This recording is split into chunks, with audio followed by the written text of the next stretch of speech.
Bruh. Is my mic even on? My mic disconnected for a second. And I re I haven't slept. I'm pretty sure I'm manic myself, but rewatching this stuff, like, bruh. I've been crying.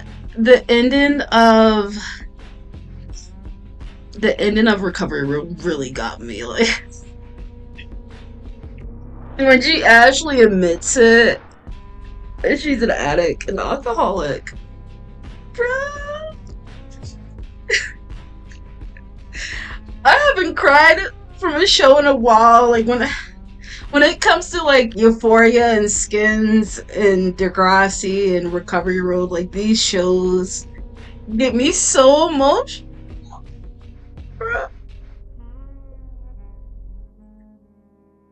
Oh my god. Okay. I need to fix my face and finish this. Moving on to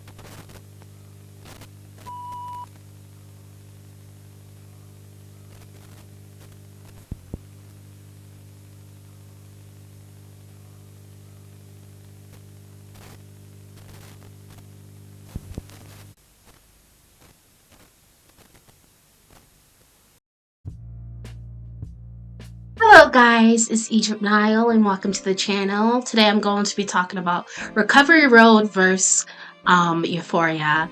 And this is Lily. Say hi. hi guys. Okay. Okay. Well, anyways, battle addictions is the hardest thing ever, and the way they represent it in films, it makes it seem like it's nothing but like white people, especially when it comes to eating disorders. Usually, thin, beautiful white women, and as a black woman that's plus size myself and struggle with an eating disorder and my own addictions, although it's not drugs. It's usually self harm and bulimia that I struggle with most of my life. Um, Anyways, to get to the point, I can only think of like two films, which is very old, kind of old, early 2000s. The Road Within, about a guy that has Tourette's syndrome, and he brings his roommate that has OCD, and also another lady in the psych ward. I don't know what to call it. Is it mental hospital?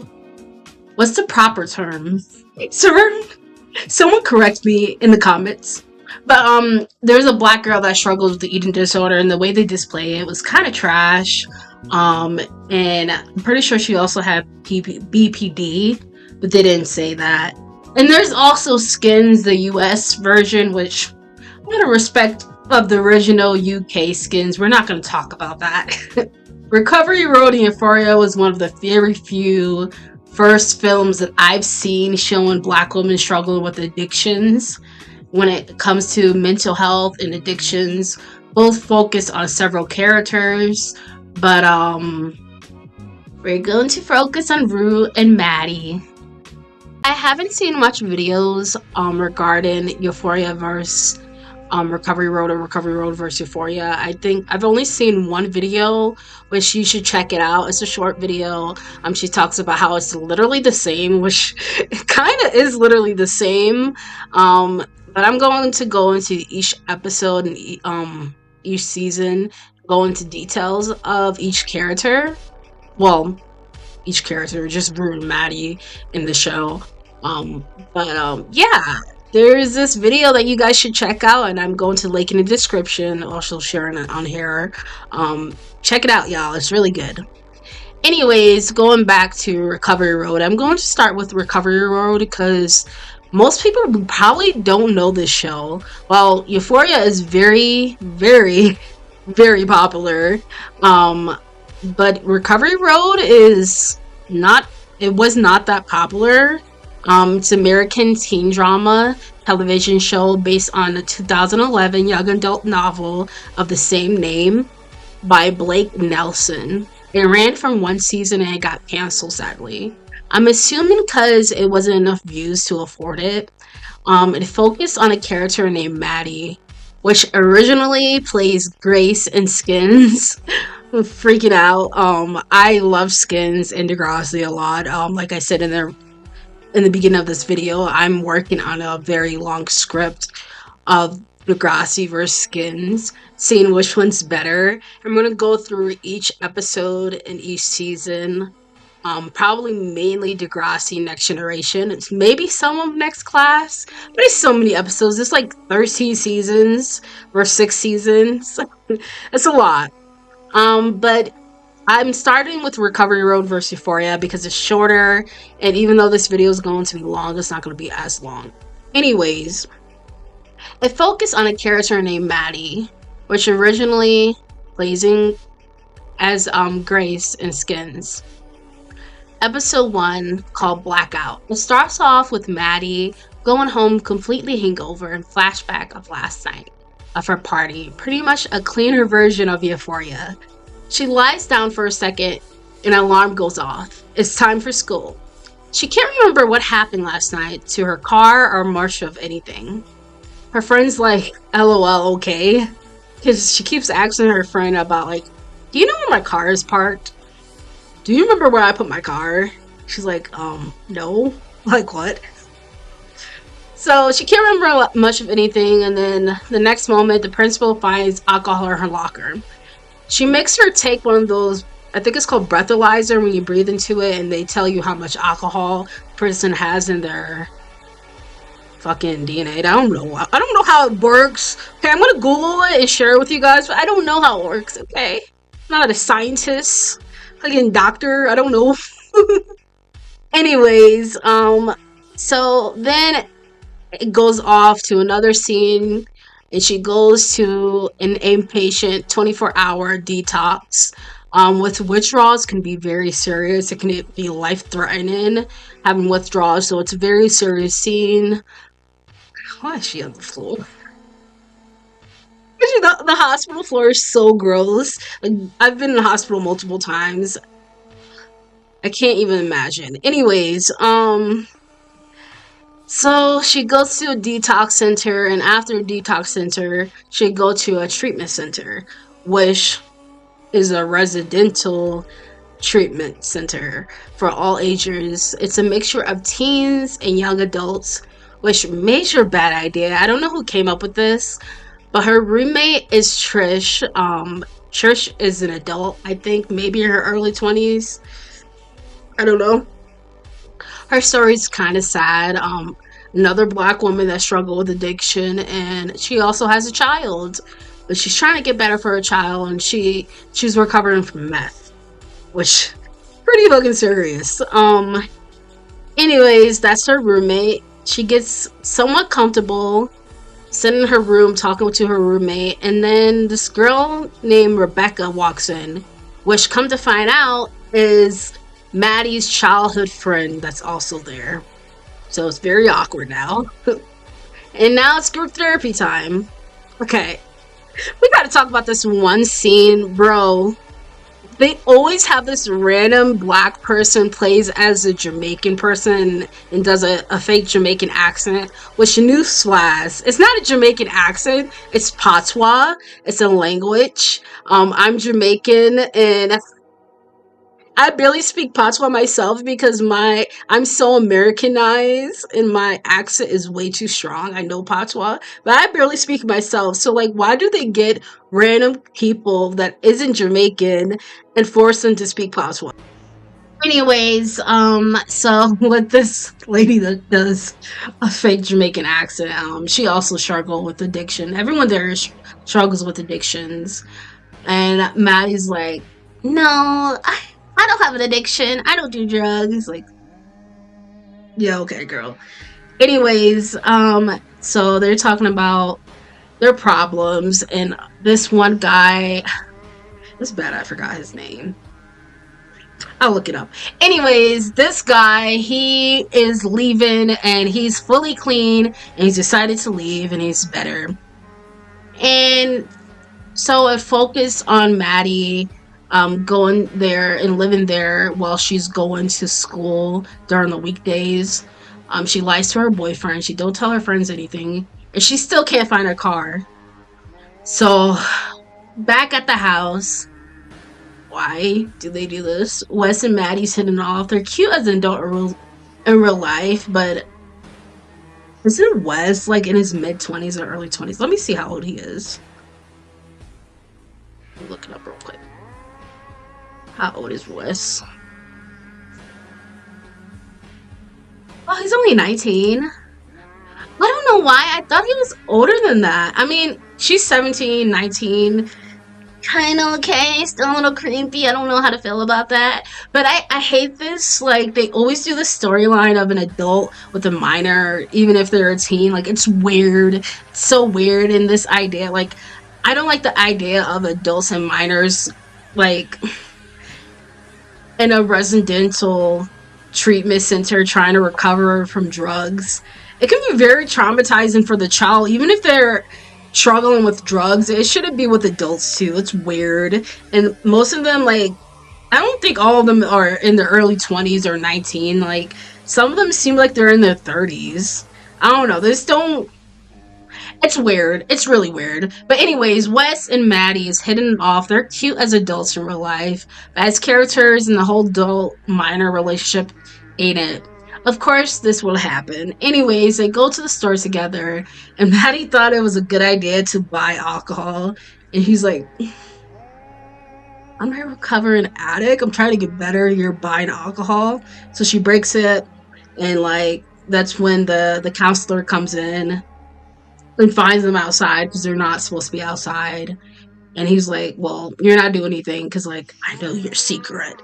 Like, oh, okay. Anyways, the next day, Maddie finds a condom that's open in her car, which she finally finds a car, but it's a condom that's open in her car, and she never had sex. So she can't remember what happened because she was on drugs and completely drunk. So she don't remember what happened. She can't remember anything, but she's terrified. Like, that's a terrifying feeling when you never had sex. You can't remember having sex, but you were on so many drugs you don't know if you did. And like, what if you sit at the beginning of it? Like, newsflash, also, you're a minor for one, and two, if you're so much on drugs that you can't physically remember consenting, that's not consenting. Being on drugs while having sex, that's not really consenting, especially when you're a minor. But anyways, she's having a breakdown, and when I first saw this scene, this broke my heart. Like, she's such an amazing actor. It's given that same scene in Euphoria of when, was that season 2? That scene when, like, Rue is finally, like, having a breakdown, and she's breaking stuff and trying to find her drugs, and, like, it's given that same emotions. 10 out of 10. I love it. Anyways, so she's freaking out about that, and now towards the end of the episode, the guy that left the house clean, he came back and angry, fully on drugs. He's like causing problems, and they're trying to get him to leave, but they can't, so they end up calling the cops, and he's being arrested. And like, her mom's like, okay, pack your things, it's time to go. Like, this is traumatizing, being around adults that also struggle with drugs and like addictions. Struggle with addictions, and this is probably traumatizing for you. So we're gonna take you to like a teen facility, not with adults. And she's like, no, okay, I'm gonna stay. Like,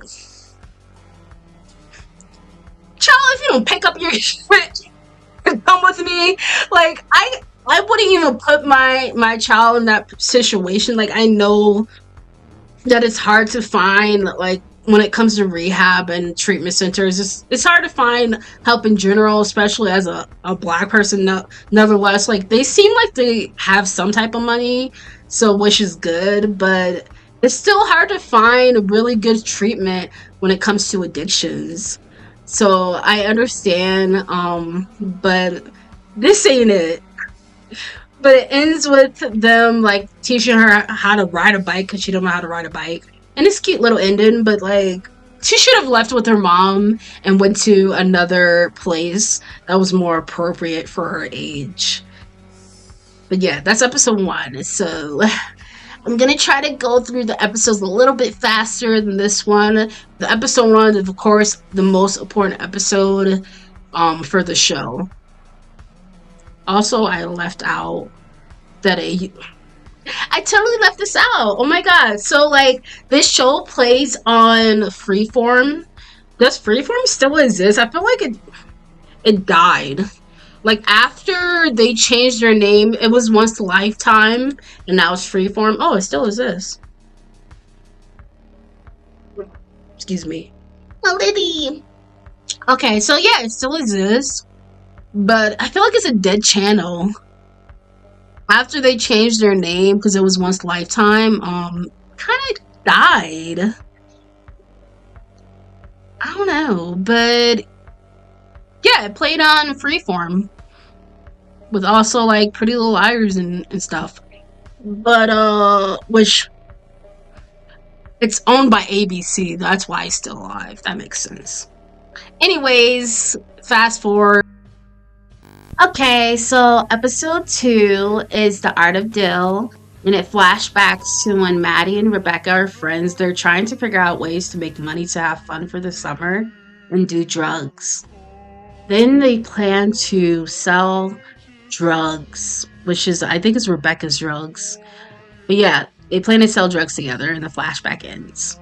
Maddie's upset. She has the phone, and once again, her guidance counselor, not principal. I thought it was principal for some reason, but her guidance counselor somewhat is a sponsor now, suggests her to figure out plan for the day and goals that they can discuss together. And then it skips back to Rebecca and Trisha problems, which again focusing on Maddie. Although this scene is really weird. Rebecca kisses the therapist. I don't think that's ethical. It's weird. Why are you kissing your therapist? Learn boundaries. Anyways, back to Maddie. She's with her boyfriend, and her boyfriend's mad that she don't have her phone. But she's like, I don't know when my mom's giving me my phone back, and he's like, it's weird, but yeah, she's like, my mom's not giving me back my phone, and I don't know when. Again with the lies instead of being honest with them. And then it goes back to the flashback. Rebecca's selling drugs with Maddie, takes a pill, and Maddie's unsure about it now. She's freaking out, and she doesn't want to sell drugs anymore, but Rebecca's like, chill, like, we have enough almost to leave the country. We just have to keep going. And she's like, okay. And then the flashback ends. As the flashback ends, they're in the movie theaters. So Ellie wishes, Ellie is, I was gonna say Rue. Oh my god. My mind is still focused on Euphoria. But Maddie's friend Ellie takes them, the boys, her boyfriend and another girlfriend, to the movie theaters to show that Rebecca is working there now, and like a brokey working. Like, first off, it's weird. Like, they gotta be rich enough to like care about someone working at the movie theaters. Like, at least she got a job. Y'all weird. Anyways, she's making fun of Rebecca working in the movie theaters, and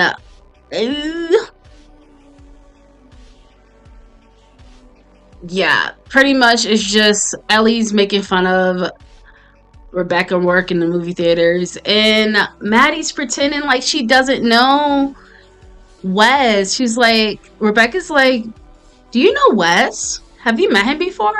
And she's like, no, I don't know him.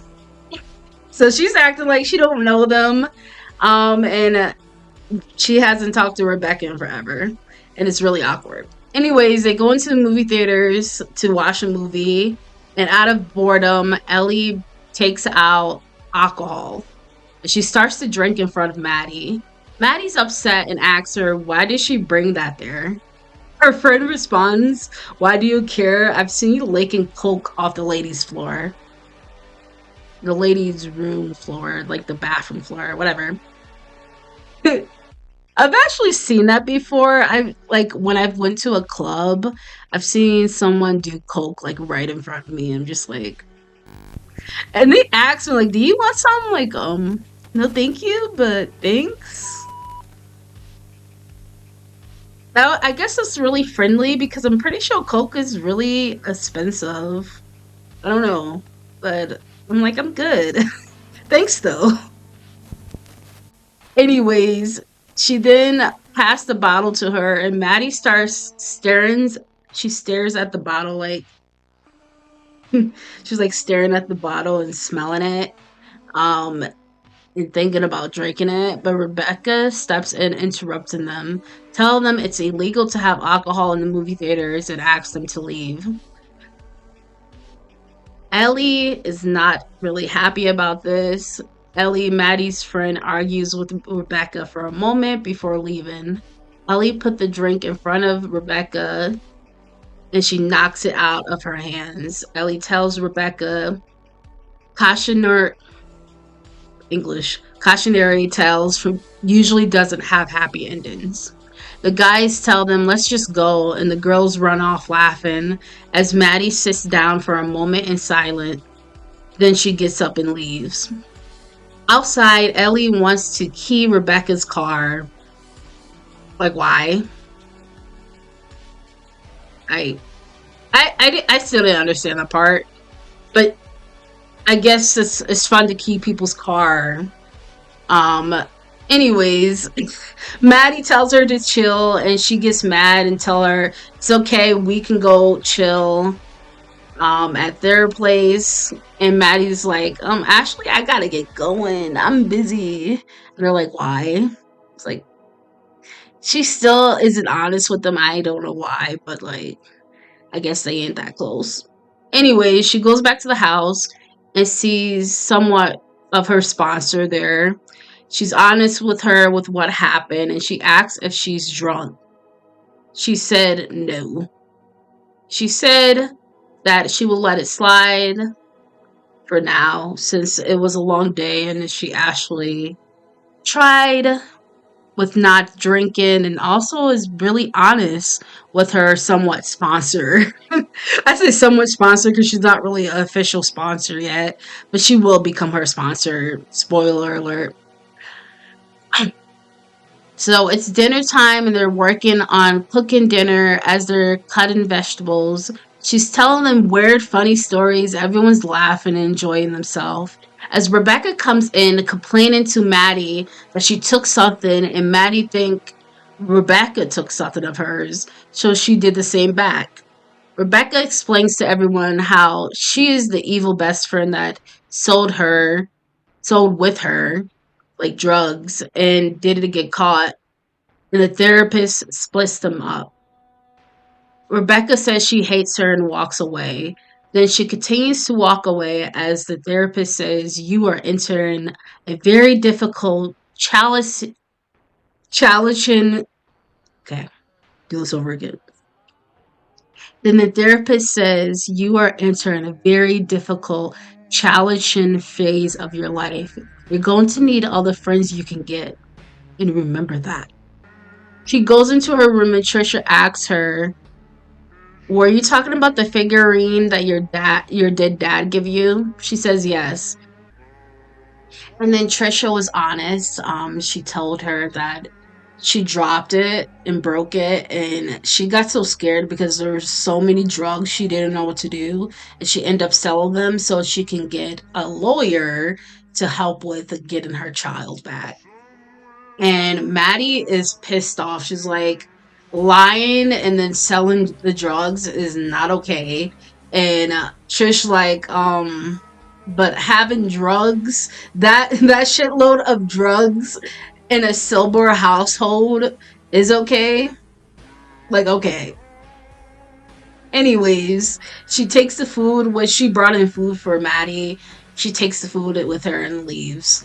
And then Maddie then goes and apologizes to Rebecca and gives her back her drugs, and which is what she took from Rebecca.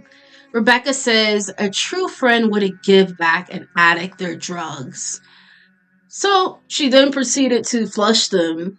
Then she says, don't do that because it's a drug that help her still stay sober, which maybe I should look into this drug. I've never heard of another drug helping someone stay sober. I'm not that educated on that subject, but let me look into that later. I may share something below about it. But anyways, Rebecca then gets mad and says, you don't have my back today like you never have, and asks her to stay away from her. She goes downstairs to watch a boring old movie with Wes.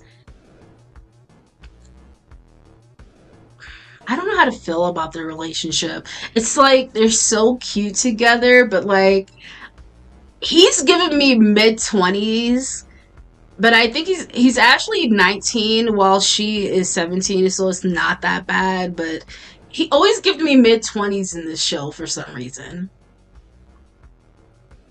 Well, anyways, moving to episode 3. 3, okay. 3 is Surrender. It's about Wes and his past. I'm gonna change this music. This music is giving me club music.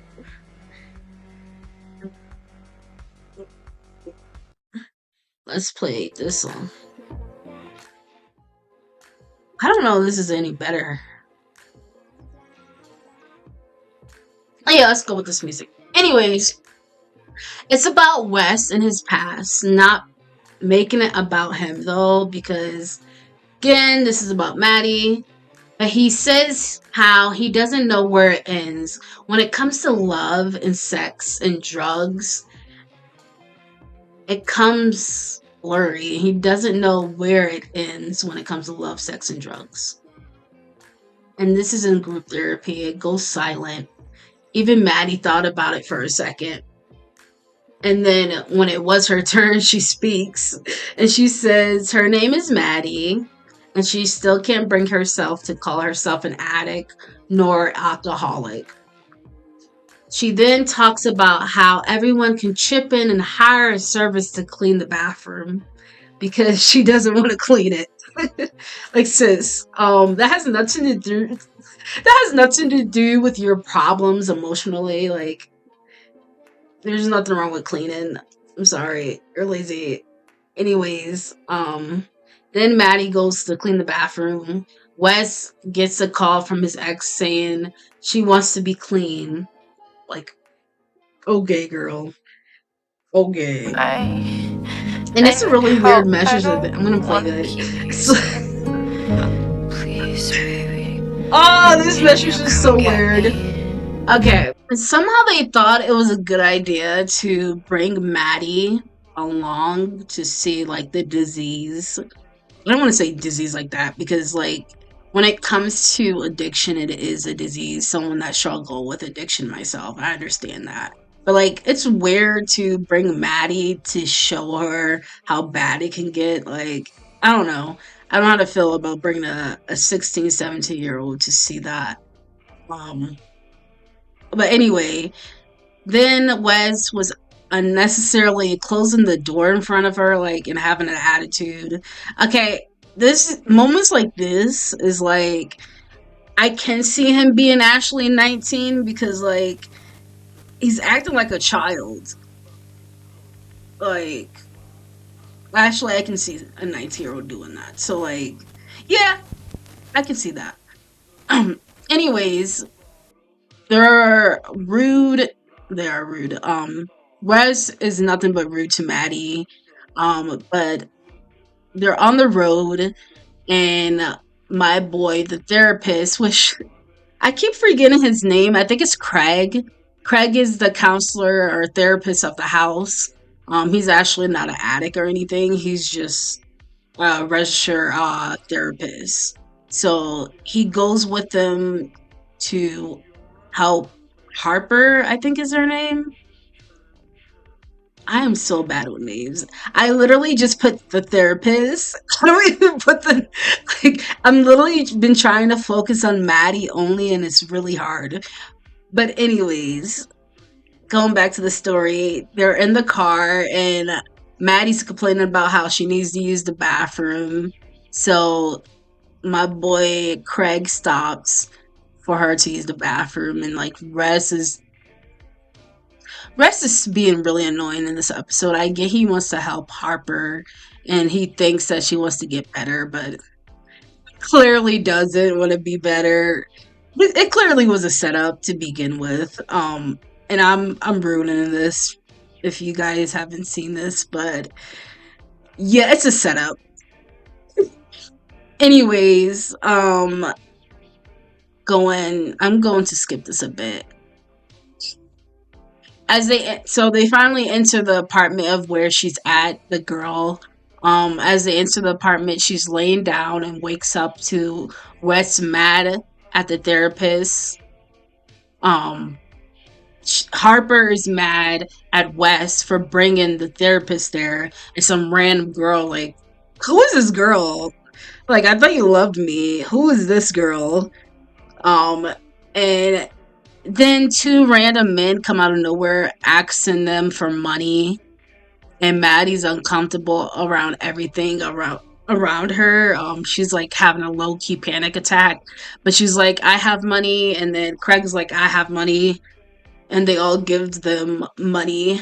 So the guys leave, and as the guys leaves, Maddie goes behind to the bathroom, and like she's having a little anxiety attack or panic attack, I think. Um, she's very uncomfortable.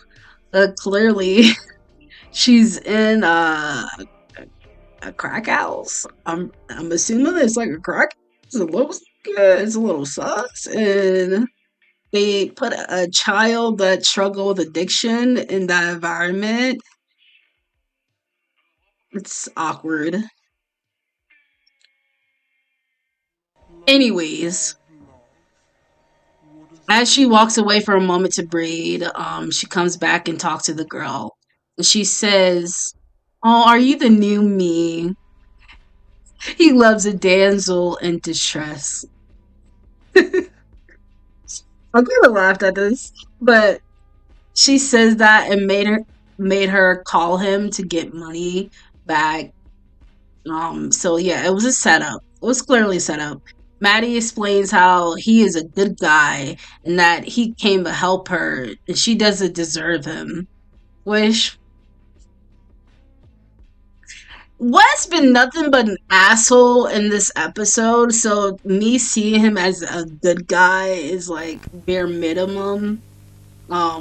He clearly has an attachment to Harper and these I don't know who these dudes are yet. Um I keep forgetting because they're like not that important. But anyways, she says how she doesn't deserve him, and she says, "You know what, Missy? One day you're going to realize you're just like some girl, like every other girl, and you aren't special. When you do find out, when you aren't, you can get high with me."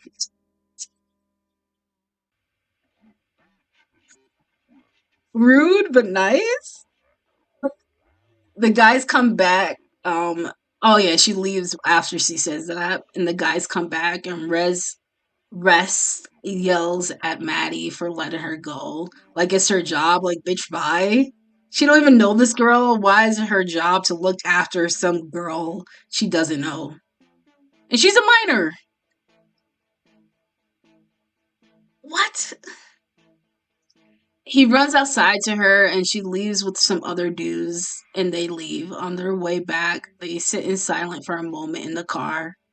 And Maddie asks who was those guys to West. He says it's no one important. Ends with Maddie going to a meeting, sharing what happened in her day and how she blacked out a week ago and can't remember what she did. And she may have done something she regret, but she can never take it back.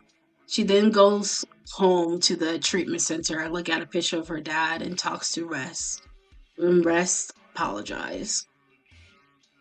So going on episode 4, Parties Without Borders, starting off in a group therapy, and therapist talks about another treatment center that has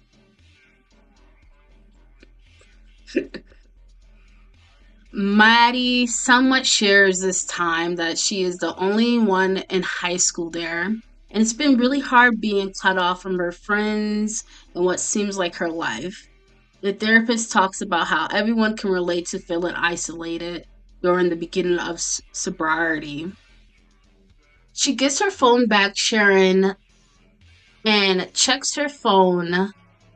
Then she realizes it's her boyfriend's birthday tomorrow and she feels terrible. She goes to school and her boyfriend and friends are selling shirts for money and he gives Maddie 300 bucks. She wasn't even there. Okay, I understand why Ellie be mad sometimes because like how he give Maddie 300 bucks and she don't even get that much money. She's actually the one selling shirts. Anyways, then she spends time with her mom, walking and talking about everything that's going on, and begs her mom to let her be with her boyfriend for his birthday. But the mom has to lie and says she's with her to the therapist in the house. The mom says okay. Now it's nighttime, and Maddie's video calling her boyfriend as Wes comes down the stairs awkwardly. He is worried about her, and she says she is fine. He says, I love you, and she took a moment until Wes went upstairs and said, I love you too. Oh, this is painful. Maddie mom comes to the next day, picking her up and taking her to her boyfriend's surprise birthday party.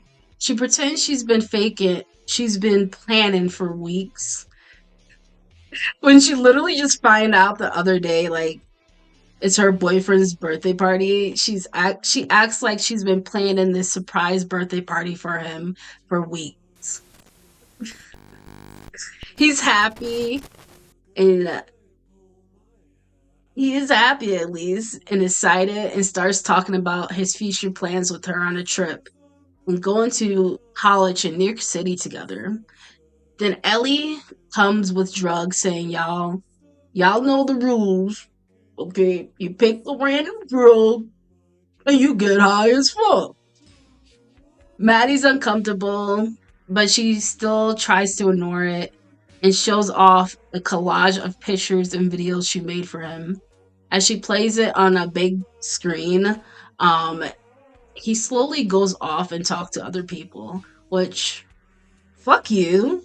If I take a I've actually done that for my boyfriend before, but like if I take my time to like make a nice ass collage and you're going off to talk to other people and not actually looking at it, fuck you.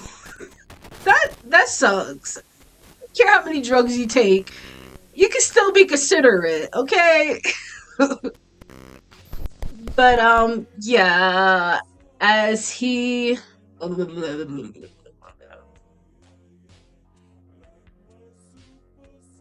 as she's showing off, he's talking to other people. As the night goes on, she sees everyone's having fun, doing drugs, as she is sober. Her boyfriend comes to her, trying to kiss her, and saying the same thing as earlier. She then runs to the bathroom, panicking, and calls the house for someone to get her.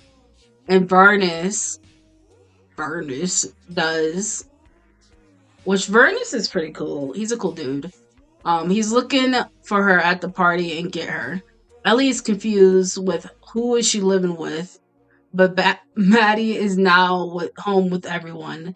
She's narrating as she says that weird thing about sobriety is you become just as close with people even without drugs.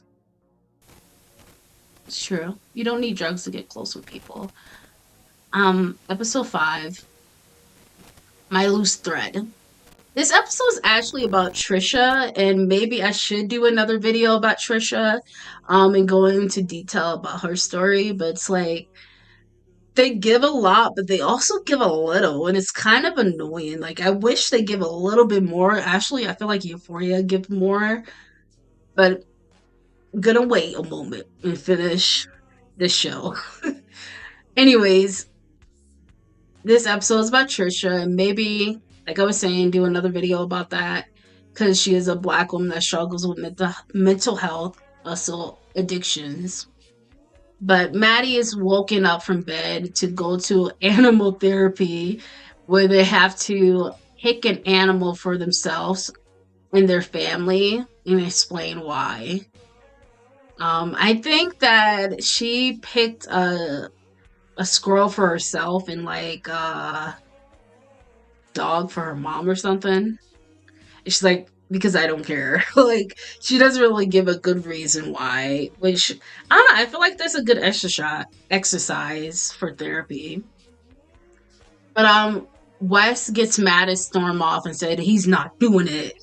Yeah, it's actually I can see him being 19 now, looking back. The whole yeah, this is giving like 19, 18, 17-year-old vibe.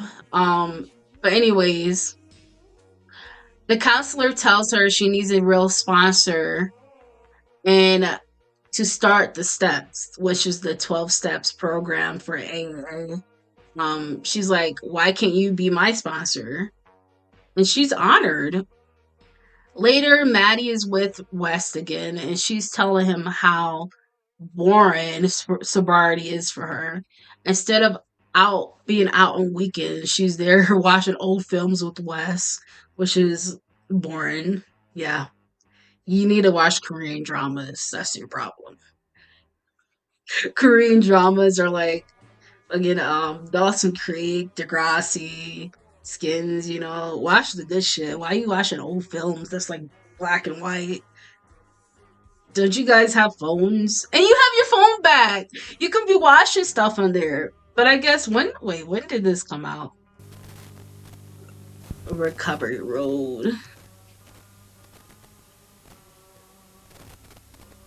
I think this was during the time that you can't watch like movies on the phone actually. Okay, anyways, going back to the story. Wes asks how was the party. She says it was terrible and was hard seeing all her friends on drugs and she couldn't be. And he said honestly, all the friends he did had that weren't sober and he didn't enjoy being friends with them and it was terrible. She said, then how did you do it? He says maybe we can build a plane and fly for fun together. So they did. She asks that can't be the only thing that kept him sober for 6 months. For nearly 6 months. Seems like forever. Okay, he gets real for a moment and shares that he worked a real job for 6 months and he was sober. That's why it was easier for him to stay sober while he was working. Then Maddie takes Wes to her mom's workplace and she works at she does architect and he also builds, so like, you know, trying to get him a job. She also told her mom that she has a sponsor, but she doesn't like it because it's the guidance counselor from school. And Wes agrees it's weird. After they go meet up with his grandma, she calls Maddie pretty, especially when she has no markings, like the last girl that took heroin. Grandma, what a diss. Oh my god. But I mean, I don't really care about the grandma storyline either. It's really cute and she deserved the freedom because they're like driving the grandma around and like having fun with her. But moving on to Maddie mom, she doesn't like who's trying to be her sponsor and she don't care really. She still is like, well, I need a sponsor for now, so it's temporary. It ends with Trisha crying, saying her daughter's missing. Episode 6, Heaven Backwards. Trisha's upset. They're looking and trying to help. Maddie finds one medication left, which is a Xanax. Thinking to help Trisha, she suggested to calm her down. And Trisha's unsure, but she eventually takes it to calm down. Maddie's helping make flyers with Rebecca. She gets a call. It's from Ellie, asks about Maddie, and if she's like talking to her. LOL. She's like, no, and hangs up. Maddie's staying around with Trisha to make sure she's okay as the cop asks her questions and starts to feel regret. She tells the therapist of the house what she did, but it wasn't Xanax. It was an attack. I don't know how to pronounce it. An attack. What the hell is that? An attack. Look that up real quick. And it's a medication that acts in the stomach. Heartburn. Oh, it's like little tablets for you when you get a tummy ache. Oh, so that ain't nothing. Okay. Um, but yeah, she told the therapist that she did that, and then she apologized because she felt really bad. She didn't give Trisha the real Xanax. Instead, she gave the real Xanax to the therapist because she felt so bad.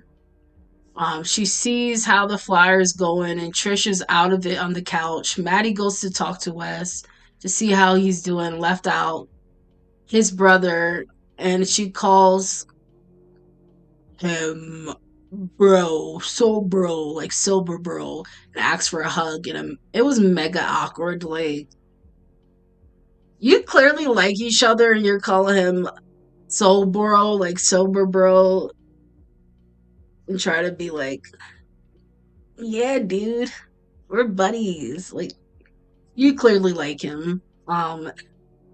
Maddie looks at the flyer, realizing it's Disneyland, and the ride in the background doesn't exist anymore. She goes to talk to Trisha, and Trisha talks about her tattoo of her name of her child's on her thigh.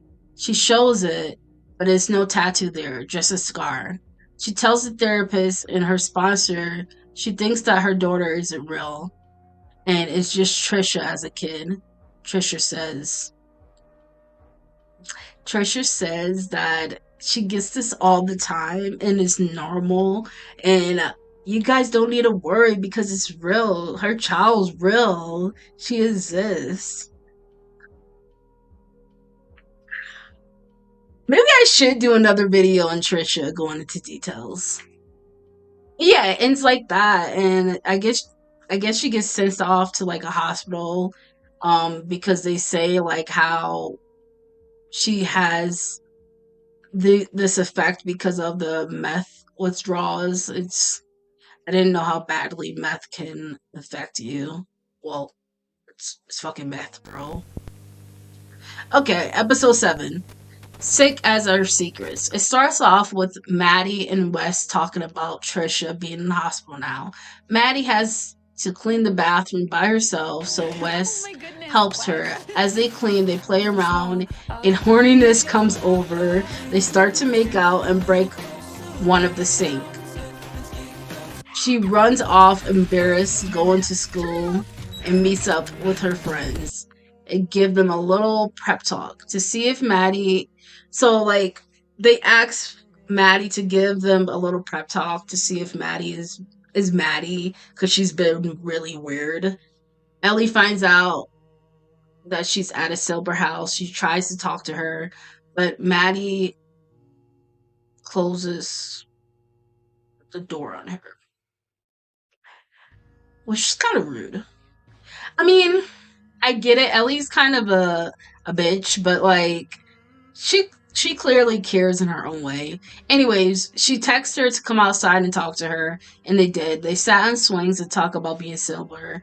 Ellie says she understands because her dad was an addict, but girl, you take a lot of drugs. You understand because you probably addict too. Anyways, Maddie asks Ellie not to tell her boyfriend or anyone. Maddie talks to Wes. They were nervous about what happened earlier, so they barely talk full sentences. She then speaks to her sponsors, but her sponsor has never.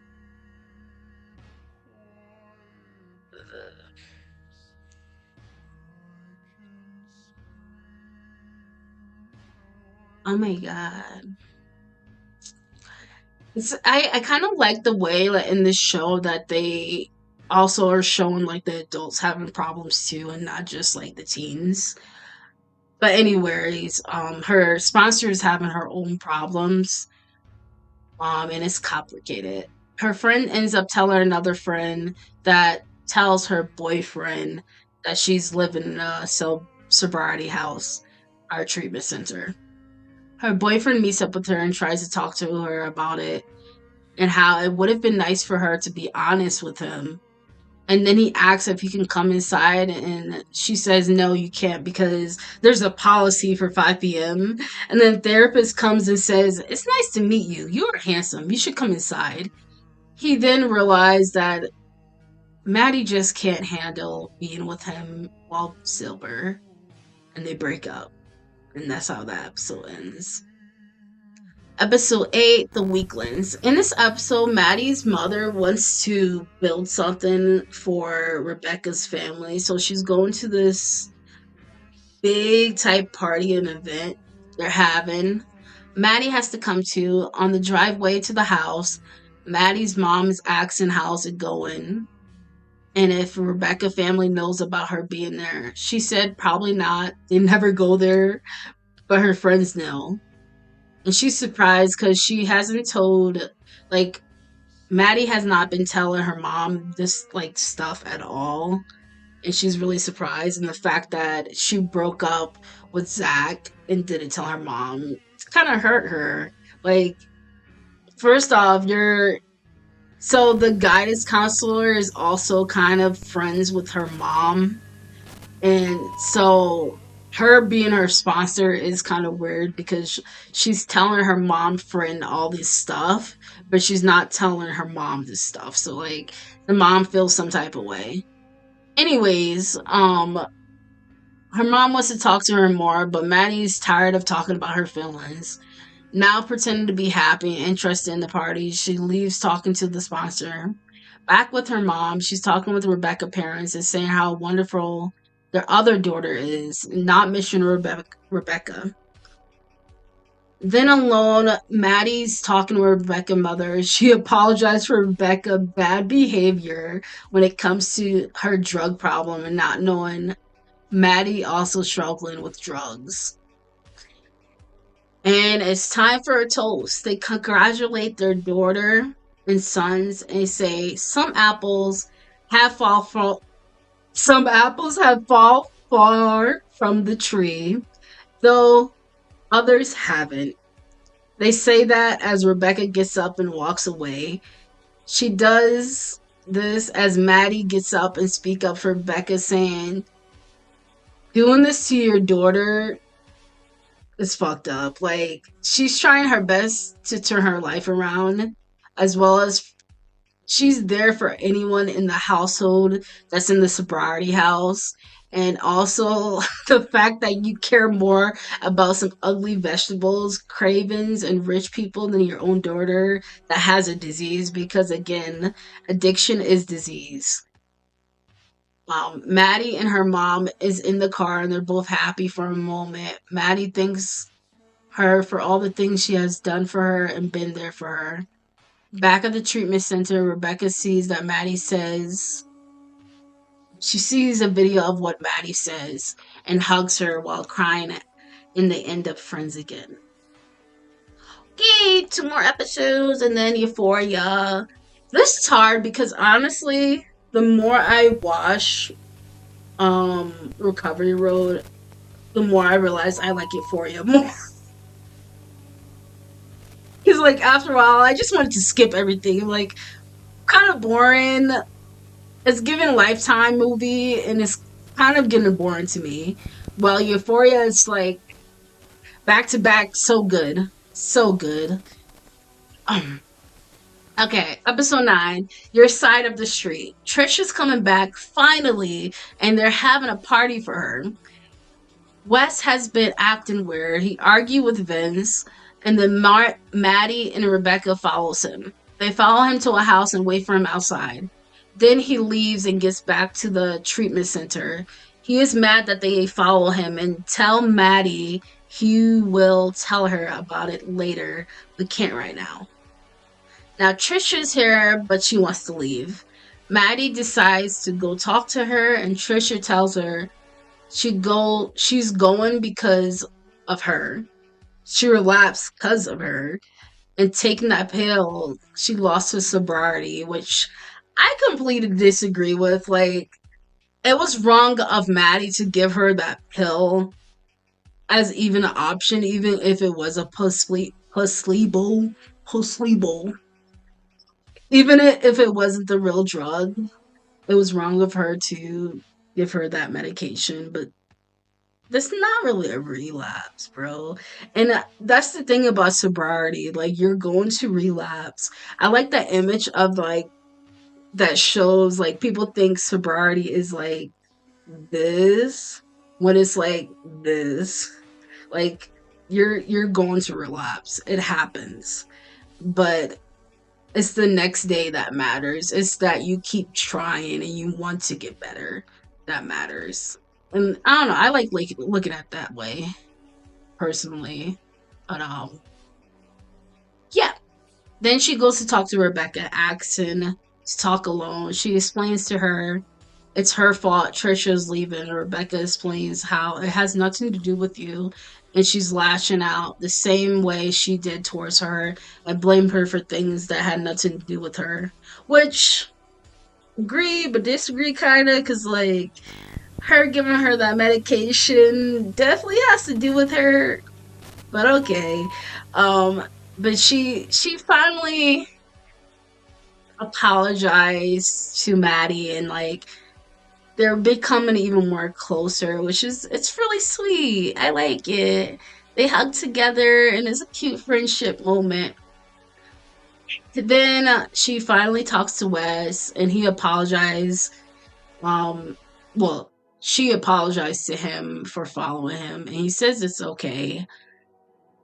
But he said that they aren't that close, but they are that close. They kissed before, and he got a text and left. It ends with him finding a razor and drugs. So the therapist did a search of the house, and then he found a razor and drugs. Episode 10. It's group therapy time. It's 6 months for Wes of sobriety. He is 6 month clean again, which is really a big deal. Like, to get by with 6 months, that's a big deal. 3 months for Maddie, but Maddie's upset that Rebecca left. The therapist told her she left by choice and he can't do anything, but he's upset too. She left to he couldn't do anything. He wanted her to stay, but it's a choice to be there for some. Unlike Maddie, that was kind of forced there and needs to be there, but like it's a choice for other people. Maddie then sneaks into the therapist's office, reads the notes about Rebecca, and learn she has self harm on top of taking those meds that help her recover. Looking into her file, she also learns that her mom was the one that told her school about her alcohol problem and went to the guidance counselor. Maddie goes with Vern to look for Rebecca, but she did not find her. And the dude said she left to the East Coast, but she didn't.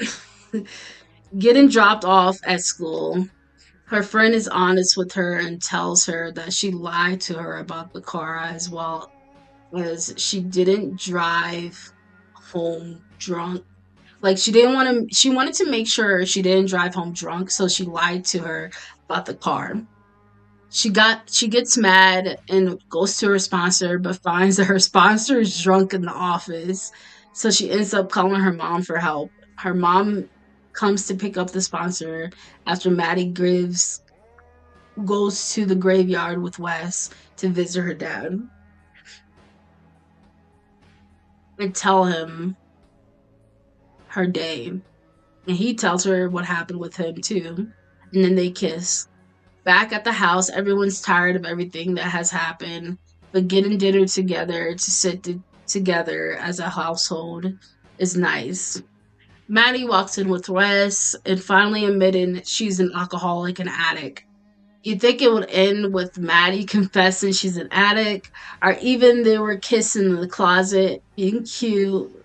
But instead, it ends with the cops coming at the door, asking for Wes, and arresting him. Like, it's a big cliffhanger. And they canceled the show. Like, I would have been fine if they canceled the show with her admitting that she's an addict or an alcoholic, and it ends like that. Like, Road to Recovery, like, she's finally admitting and that she's working on getting better. That's beautiful. That would have been beautiful ending, but it ends with Wes getting arrested. Like, this is why, like, them cancel the show was the biggest heartbreak ever. And now Euphoria. We gotta get Euphoria music. I'm gonna be right back. Get Euphoria music. Type of show where you can like do this. It's just chill.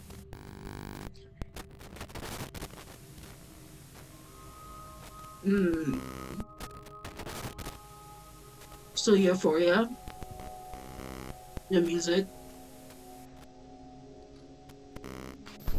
beautiful. You can tell Drake is one of the producers of the show, especially when it comes in music production. It's beautiful. But we're going to move on to Euphoria now. And now I feel like I remember someone saying this too in like a comment. They said, I feel like Recovery Road walk so Euphoria can run. And this is so true. Turn it down a bit again. Euphoria has iconic Zendaya, and when I first heard of her playing the character like most, I needed to watch it. Excuse me. I even pushed myself through Spider-Man movies for those little moments of Zendaya. I honestly didn't really like the new Spider-Man. I'm sorry, not sorry. I watched it just for Zendaya. That's it. Um, and I also loved Casey Undercover on Disney. Like, I loved Zendaya because of Casey Undercover, and then watching her and other stuff. I enjoyed it as well. But like once I found out she's actually playing such a serious role when it comes to mental health and addictions, I'm like, how's she gonna do this? I've never seen her play something so fucking serious. So I'm like, I'm definitely watching this. Season one, episode one is pilot. It starts off a very graphic. Well, depends what you consider graphic, but it starts off kind of graphic with Rue in the womb explaining how she was once happy, slushing around in her own private premortal pool. Okay. And reasons why she can't explain she was crushed over and over again. She tried to fight it, but lost. It cut to a random ass scene of 9/11, and she explained how she was born 3 days after 9/11. Her parents spent 2 days in the hospitals watching news, and scenes of 9/11 happened over and over again. After it cuts, as a kid is counted in this white ceiling, her mom's wondering what is she doing. She interrupts her, then Ruth starts crying. Now, in therapy, I'm assuming she's being diagnosed, and she's being diagnosed with OCD, obsessive compulsive disorder, ADD, attention deficit disorder, and general anxiety disorder, and possibly bipolar. Which, that's a very young age to be diagnosed with bipolar. Like, some of these diagnoses is better as like a teen or an adult. Um, as in a child, like that's kind of a lot. And now looking back, I do wonder if Rue was mixed diagnosed and had autism, speaking from real life experience and how much women, especially black women, are misdiagnosed with things like ADD, ADHD, and bipolar as a child because of racism and sexism tied to the diagnosis of autism. And she was diagnosed with all these things as a kid and put on a bunch of medication, which is crazy to me because a child can be so mixed diagnosed. Like it's very common for a child to be mixed diagnosed, especially a black child. That's a girl, and they're still growing. Like it's better to be like, sure they can be correctly diagnosed, but it's better to get re-examined as a teen versus when you were a child. Anyway, yeah, I just thought it was crazy that she was diagnosed with so much and put on medication right away as a young child at like young as 8, I think. Like medication is very serious and that's better for like when they're a little bit older, not that young. It's so young. She looks so young. Um, bruh. I need sleep. I did not. I just got scared of my own reflection. That's embarrassing. Um, okay, I'm going to sleep after this video. But, anyways, like I was saying, I wish that she got re-diagnosed as an adult and not just kept that as a diagnosis when she was so young. Um, and I mean, I'm still educating myself as an adult when it comes to my mental health and like things I've been diagnosed with and misdiagnosed with as a kid versus an adult and being a black woman. So I will link some studies below discussing the issues as well if you're interested in the subject. Back to the story. Her mom gets explaining to her that plenty of great, amazing creative people are struggling with these disorders and mental illness. She's like, who? Then it cuts to scenes of celebrities that either commit unalive or harm themselves. She explains how she don't remember much from the age of 8 to 12. Yeah, I think she started to be put on medication at age 8. That's really early, but just that her body moved fast and her brain moved slow.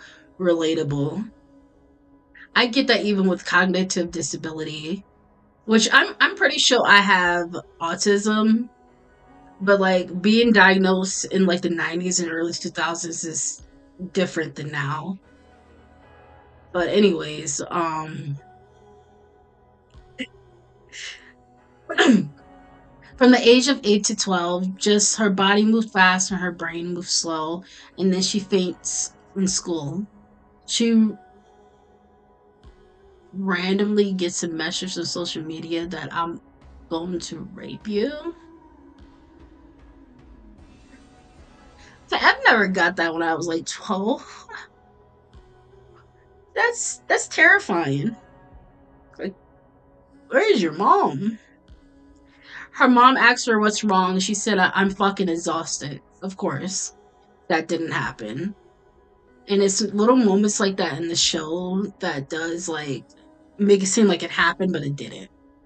And then it cuts to a scene of Rue as a teen. I'm assuming like 16. She asks her mom for tampons. Then she goes to the bathroom and she coughs as she takes out a Xanax from the cabinet and puts on sunglasses. Her mom asks if she ate breakfast and she just continues to walk out the door with her sister Gia. Okay, to put it out there, looking back, Rue looked in the mirror as a preteen and she was a little chubby and now she barely eats and do drugs. Surprised I haven't seen anyone talk about this, but it's given eating disorder. but also the drugs probably make her less hungry too. On top of that, um, Gia asks, "What's with the sunglasses?" and she says, "What sunglasses?" and she laughs. She says how she don't give a fuck anymore and how it seems sad, but she didn't build the system, nor did she fuck it up. And then we get this amazing scene. It reminds me so much of Skins. Maybe I should do a Skins versus Euphoria. What do you guys think? Anyways, she's high as fuck and she likes when her brain stops for a moment while high. The first time she ever got high, she got so scared she wanted to call 911. But she didn't want to ruin anyone's night. But then over time, it's all she ever wanted. 2 seconds of nothingness. Bro, the music on the show. It's literally crack. Anyways, to the story, back to the story. She is in church and she has to look in a casket. Okay, we talk about how much I dislike they had Jesus and God in AA. Like I'm religious, but my religion is Ifa, and I do not care to hear about Jesus or want to go to church to go for recovery. Nor does other people that may not be religious or Christian. They're probably uncomfortable. Like, how is that going to help them recover when it comes to addiction? It doesn't. Like, I've been to ABA meetings, which is like AA. ABA, which is Anorexic Bulimic Anonymous. We use the same shit. Also get chips. It's the 12-step program, but they involve God, and it's annoying, and I feel like it. What about those that are atheists? What about those that are different religions? I don't think it's good to attach God to such a thing, unless, I mean, that person wants to, of course, but like as a general thing, like it should be separate. It's weird to me, but anyways, she spent time in rehab over the summer and now out to see her family. Her mom seems tired and keeps her distance, while her sister is happy to see her in a car. My mom says she is happy to see her and that she's about to start a brand new chapter. She is just quiet as she looks outside the window. She sees a girl riding her bike as she says she had no intentions of staying clean, and Jules, the girl on the bike, just moved into town.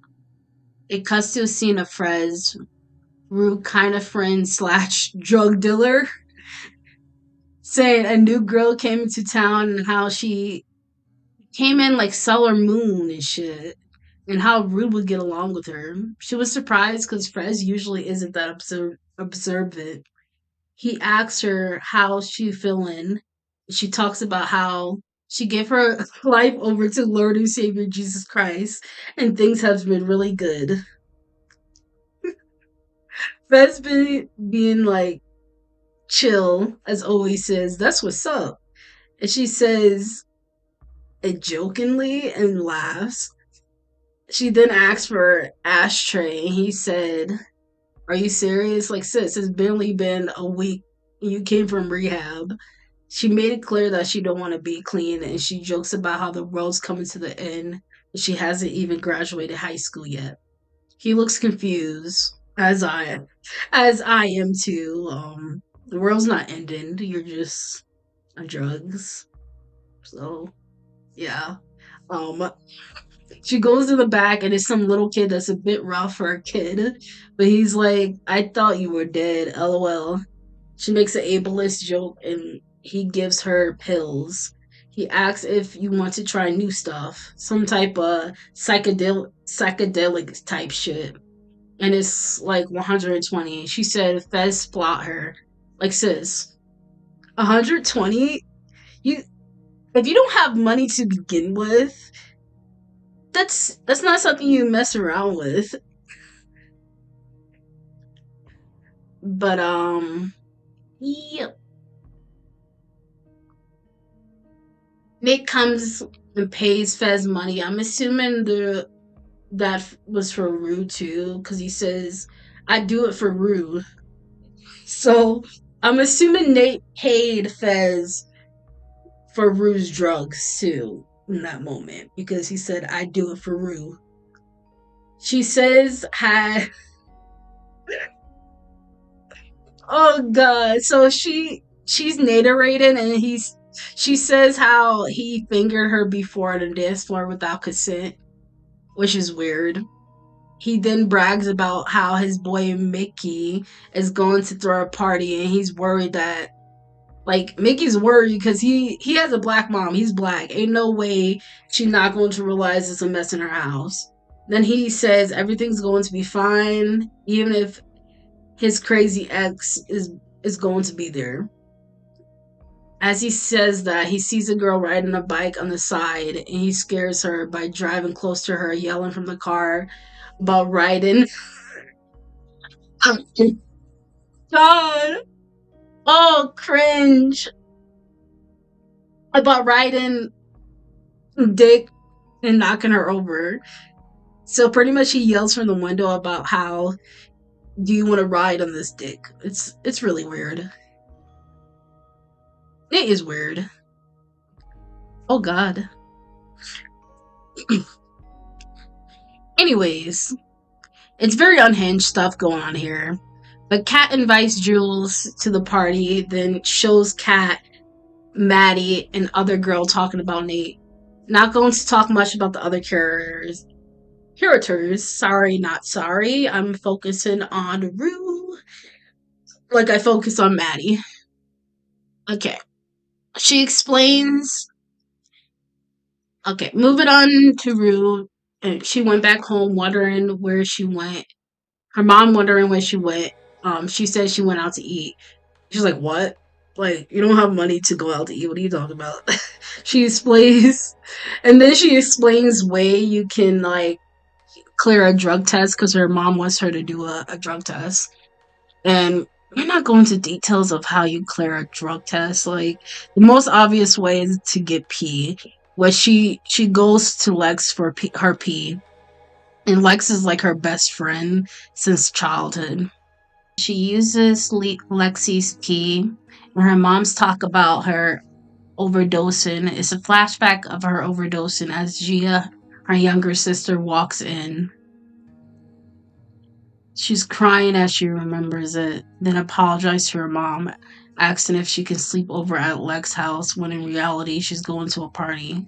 Jules meets up with a creep, and guys being creeps talking about Cassie, which is Lexi's sister.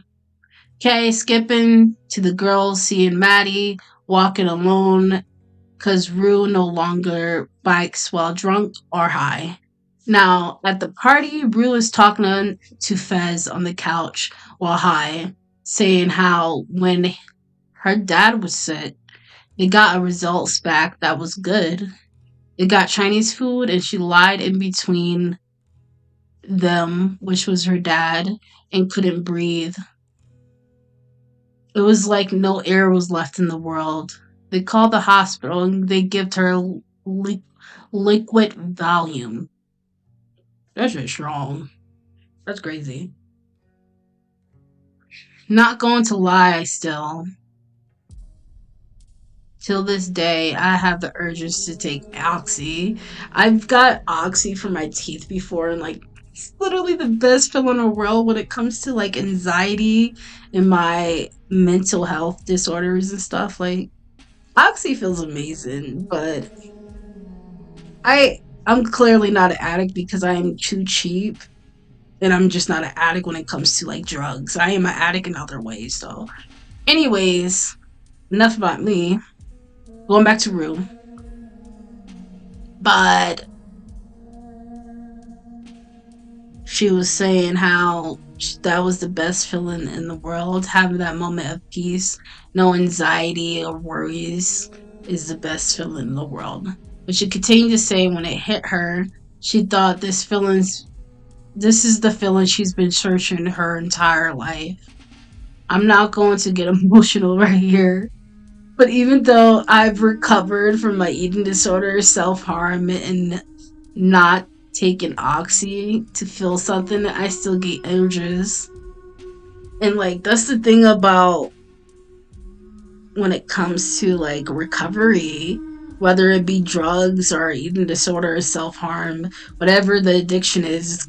Like I love that image. It's like this is the line of recovery. It goes ups and down because relapse happens and you're not a bad person. It's a disease. Addiction is a disease, but it's the fact that you want to get better and you're changing and you want to change. That's what matters. Anyways, going back to the story.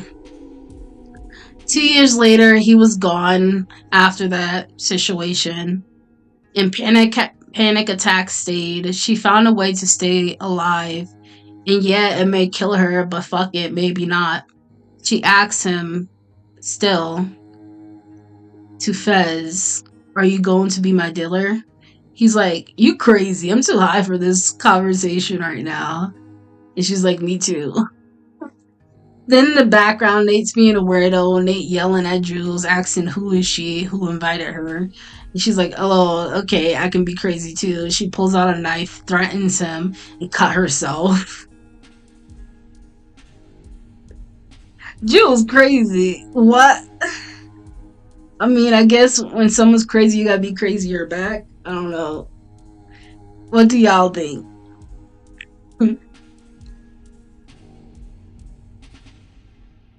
Anyways, he's like, "Okay, you more crazy than me," and he walks off. Rue walks past, high as fucking press. She introduced herself to Jules. She asks Jules if she can go to her place. She's like, "LOL, sure. Even though I just met you, you can come to my place. I trust you." But it's so beautiful though. I ship them, not gonna lie. Rue's helping her clean her cut, and they go to the bed together. Let me turn this down a bit.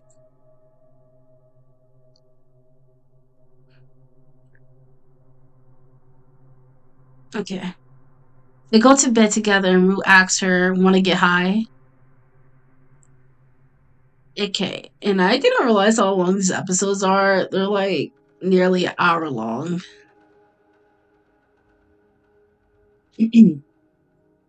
But yeah, Rue asks Jules, "Do you want to get high?"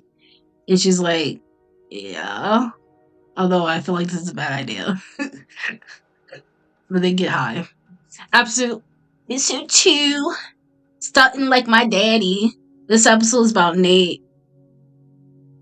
Oh, Nate. Which I'm skipping all his parts because fuck him. And also, Rue is more important. And Jules. They are on the bed together talking about getting high. She's like, didn't you just get out of rehab?" She's like, "Yeah, so what?" Jules is a bit worried because she's like, "Nah, I'm good though." So they both get high on that psychedelic drug that Ash gave her, and they're very happy. She says drugs are kind of cool, but then flashbacks to her ODing. I kind of like that aspect of like, even though they're doing drugs together and stuff, like it flashes back to the idea that she OD'd before and she knows she OD'd, but she don't give a fuck, and that's a problem. It's not okay.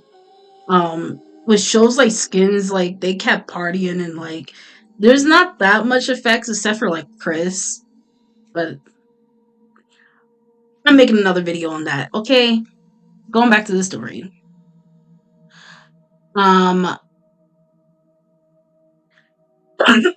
in the flashback, Ambliss asking her younger sister to get a tower, and I like that they did that to snap back into reality. The fact that Rose is literally an addict, like I said before, and that she has OD before. Now they're in high school together, and Rue is scared of people judging her. But Jules hold her hand as some random guy says, "Wait, you're alive?" Because everybody keeps thinking she's dead.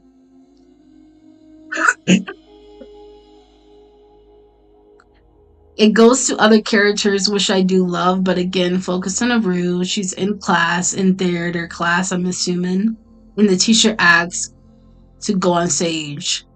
And there's anything that impact she asks, is there anything that impacted you this summer? The lights is on her, she's panicking. She flashed back to when she was in the hospital, walking out of it, and all the memories of the summer came back to her. She's crying and can barely speak. And students say, I bet she's brain damaged. And Lex is like, that's fucking rude. Rue runs off to the bathroom to take drugs, and as she attempts to sniff it off the little, what's it called? Tissue holder or whatever? She tried to sniff it off that. And Lex walks into the bathroom and she drops it because of Lex scared her. She calls Lexi stupid and tells her what happened, so she's angry. Which, fuck you.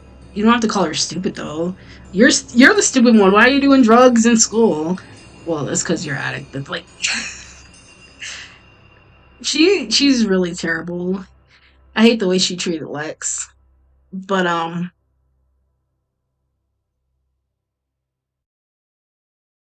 where am I?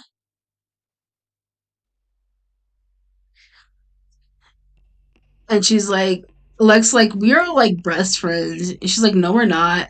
She's like, that's funny because like you say we're not friends and we're not close, but you the same person that will come to my door asking me for my pee.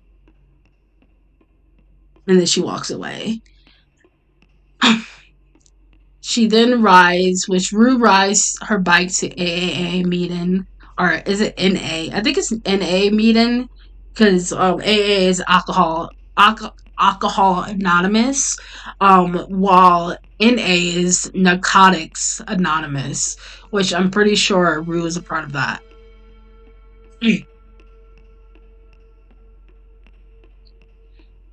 Okay,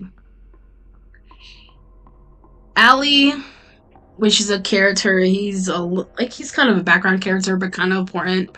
Allie's talking about his experience as he thinks back during the time her dad was alive and how sick he was. He was taking oxy. She asks him, how does it feel? He says, terrible. She would take care of her dad as she's high next to him laughing, and they're both watching TV. Now, back in current time, she asks the leader of the AAA meeting to sign a slip. She missed a couple days, so she wanted to be fully filled. And he's like, that's not ethical. And she says, what if I suck your dick? He's like, in my car? It's like, 17, you fucking creep. Sign the fucking slip. And he signs the slip. She goes home and gives the slip to her mom. Next day in school, she's chilling with Jules. It's a rally. They're both dislike it. And after school, they bike ride together. Rue asks Jules to come over for dinner, but she can't then because she asks Saturday because her mom asks her to meet her. Jules blushed, saying, you're talking to your mom about me? She laughs and rides off, and it starts to rain. As it rains, Fez's house. It starts to rain, and she goes to Fez's house looking for drugs because she's out of them. But Fez has company coming. A big drug dealer. Think of it like a wholesaler. Like a wholesaler that's a drug dealer. Like he's selling out a bunch of drugs so like he can make a profit back. Yeah, you know what I mean? Anyways, he's like a wholesaler drug dealer.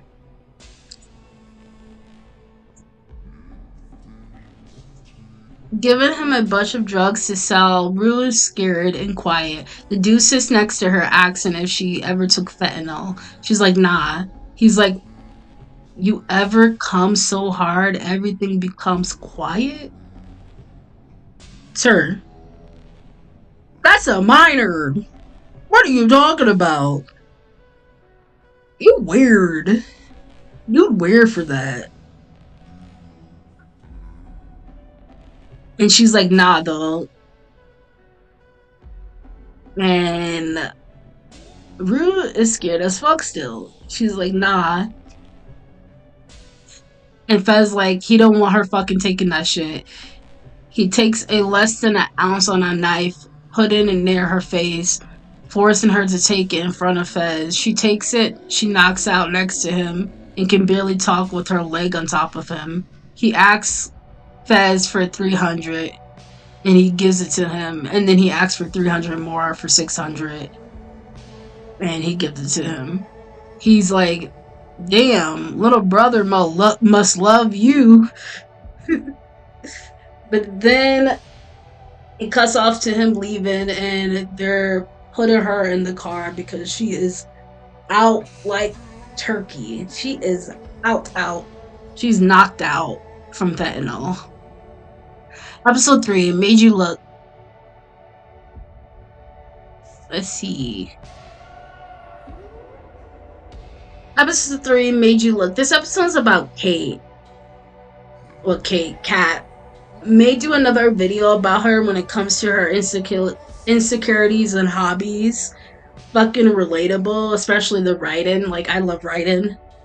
But focusing on Rue. Rue disappeared for 16 hours because she was high out of her mind for a while.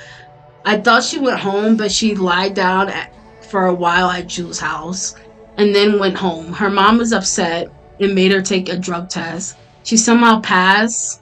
Must have been Jules P. This is what I'm assuming. And yeah, it is Jules P. She said Jules is laying down next to Rue, and she said, I'm not going to be best friends with someone that's trying to kill themselves. She says this. She said that she has been through the most traumatic shit ever in her life and she can't handle it anymore. Rue apologizes and gets it, then hug her. Jules just tell her that I don't want to be around you if you don't want to stop doing drugs. She says okay, and she means it. Rue said okay, I will stop. And then Rue asks for her pee. She lied in the bed and decided to become clean.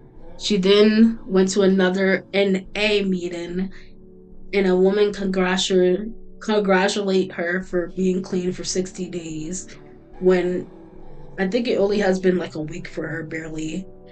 She didn't correct her because she didn't want to depress anyone.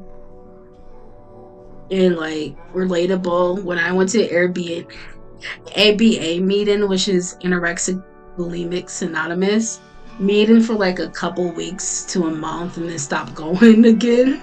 May go again, but yeah, I mean, there's times I was like, yeah, I recovered for a couple months to a year. I'm like, no, I didn't. But it'd be like that. Ruth's talking about how she woke up from a coma and she didn't remember anything. But whenever she did, she knew it wasn't good.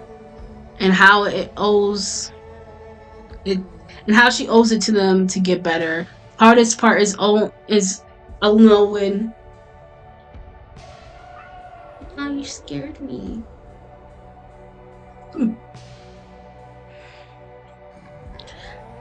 And she says the hardest part is owing it to herself. Maybe it get easier, but she doesn't know how.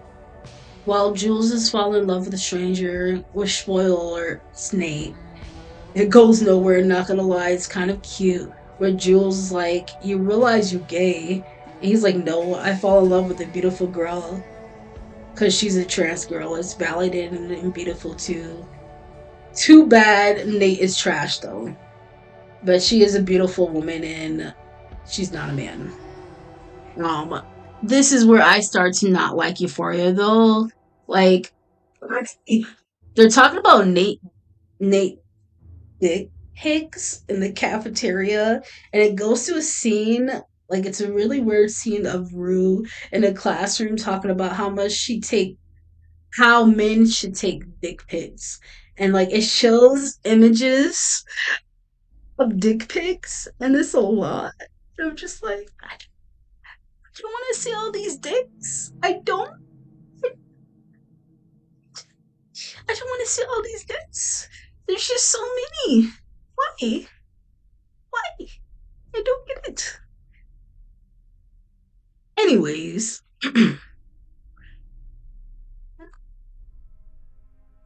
Jules asks Rue to help her with taking some news, like partial news that look professional and amazing.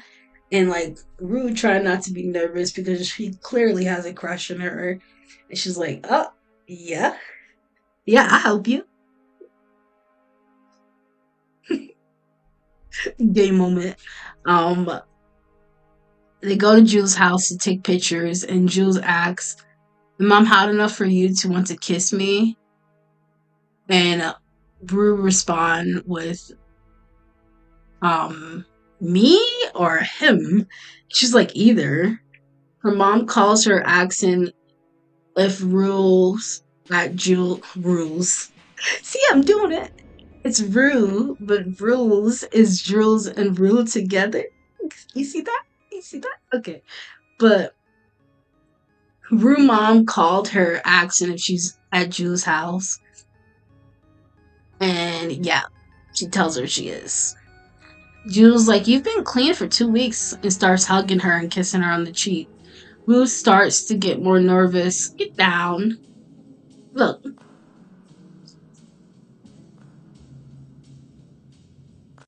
That was unnecessary. Cats. Okay. Wait, where was I?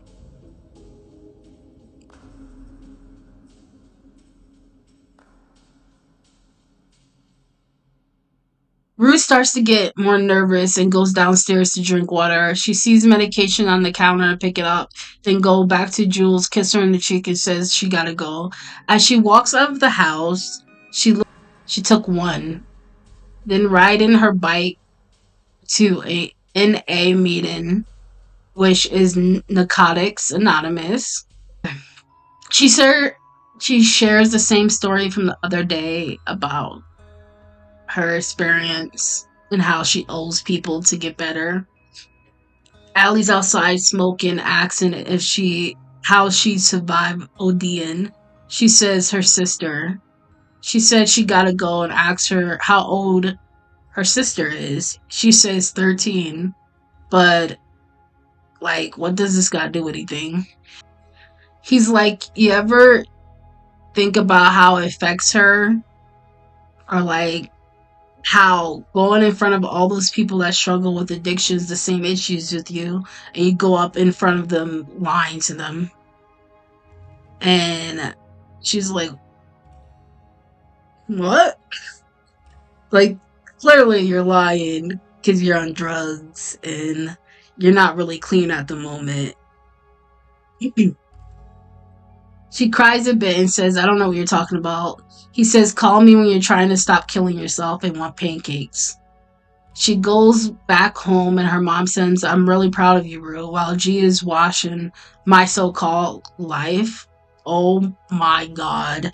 I freaked out when I like saw this scene and she's like, what are you watching? And she said, My So-Called Life. My So-Called Life is a show from the early 2000s, and you know that Drake had to be like a part of this when it to it because of the fact that Drake was like close friends with the main character from My So-Called Life, and he also liked the show when he played under Degrassi, and it was just that little moment, like Degrassi fan moment when they mentioned My So-Called Life. That was really cute. I like that. Anyways, going back to the story, Rue's at school chilling with Jules, and she says how she wants to meet Tyler, the random dude online, in real life. Rue's like, sis, be careful. Jules get mad, and Rue's like, I just don't like the idea of you meeting a stranger in the middle of nowhere and not in a public place. She's like, I don't get the privilege of meeting people in public because she's trans. I mean, I get it, but like at the same time, it's hard to believe that when she is the beauty standards when it comes to not only trans women, but like women in general. Like Jules is really fucking beautiful. Like she's European centric beauty standards. So like it's not like she's plus size or a person of color. Like she's still a white woman, or I guess white trans woman. She still have struggles when it comes to become trans, but she aligned a lot with the beauty standards. That's why everybody wants to fuck her. She's hot. Duh. Like, be so fucking for real. Anyways, she's like mad at Rue because she doesn't like she gets mad that Rue cares about her and don't want her to meet a stranger that may hurt her real life. She walks away and Rue's freaking out all day because she loves Jules and don't want to lose her. She goes to her house after school crying, saying how she just cares for her so much and don't want nothing to happen to her, hugging her and crying. Jules hugs her and smiles as she cries. Jules says, I hate everyone else in the world but you. Which, bullshit, you don't. But anyways, Rue leaves crying and she goes to Fez. Oh wait, I left out. Rue kissed her. It's so cute. Rue kissed her and Jules was just confused because she didn't expect that. And she just sat there and Rue left crying. Then she goes to Fez looking for drugs. And he's like, nah, I ain't gonna help you kill yourself. And she insulted him really badly. Like, really badly. It ends with her crying as she's calling Allie. So this is like one of her first steps to trying to get recovered and like better. Episode 4, Shock 1 Part 2. There's no Part 1, it's just Part 2. Okay. This episode is about Jules and her story is good. But this video is about Rue. Sorry, Jules. I love you, Jules, but this is about Rue right now. Okay. Also, the fact that Jules is poly. Like, I feel like Jules is poly. She's poly. She loves being loved and being with multiple people and stuff. Rue is not only monogamous, she's not as sexual, and she wanted to be monogamous with Jules. Rue had too many addiction as well and need help before having such a serious relationship. Anyways, Rue is at a restaurant with Allie telling him about how she misread everything with Jules, and now Allie explains to her it's no different, like drugs. You're obsessed with Jules the same way. Which, that kind of triggered me, okay? Yeah, I may be obsessive with my partner, like I am when it comes to my addictions, but it doesn't mean it's not healthy. Wait. Anyways, it's Carnival and Rue and Jules sees each other and they hug each other. Rue apologizes and Gia's like to Lexi, she loves her. Like Gia knows, her younger sister knows that Rue's in love with Jules. It's like she really loves her. And they're having fun at the carnival until Jules sees a creep. They're freaking out while her mom called her looking for Gia because she's not answering the phone. She finds her with an annoying dude smoking weed.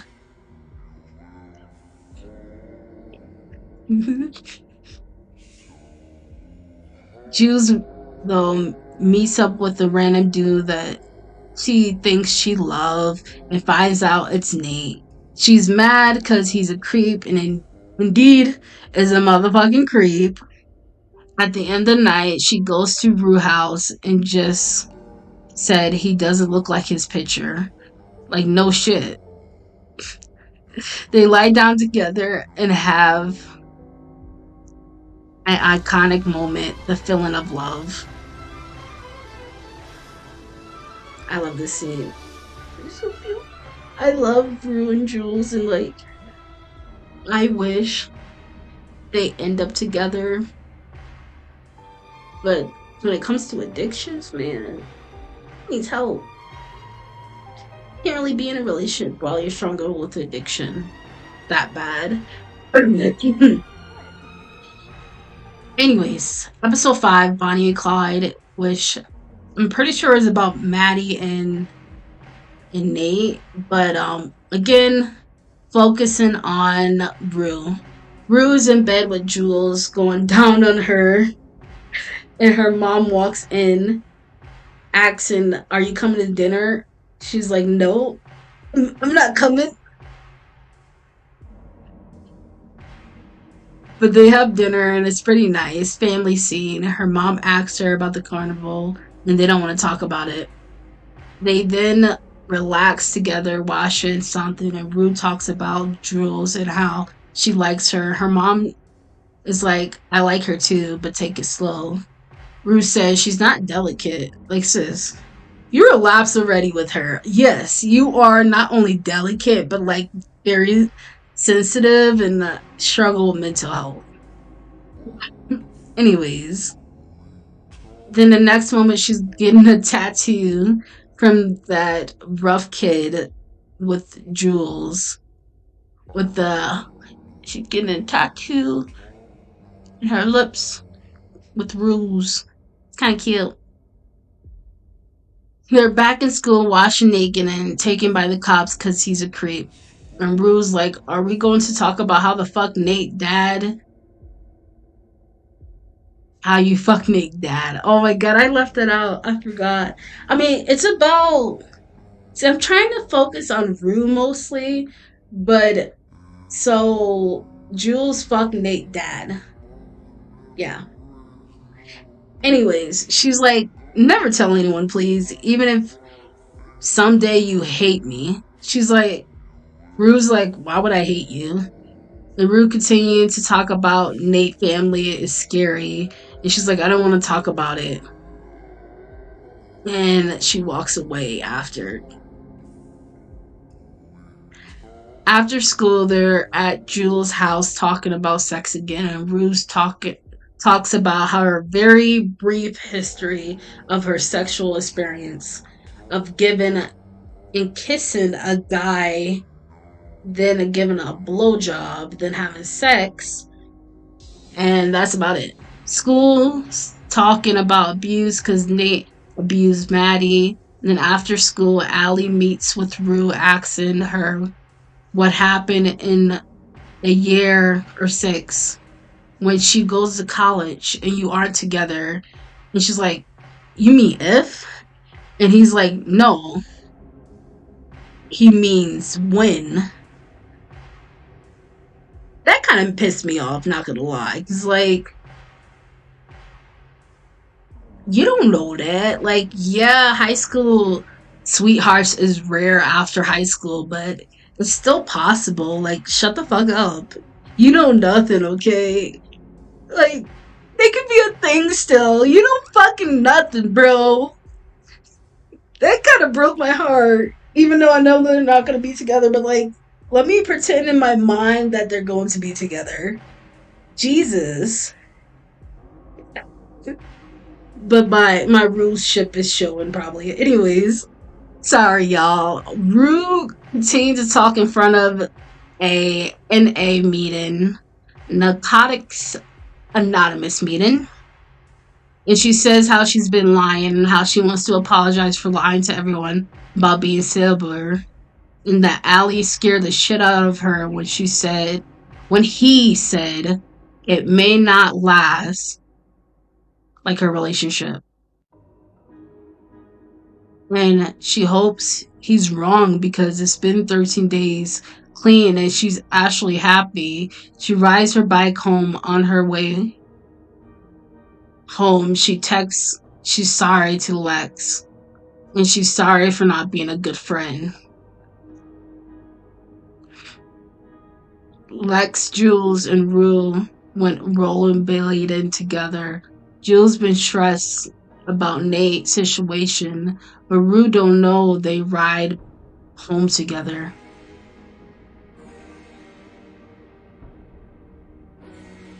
Episode 6, literally called the next episode.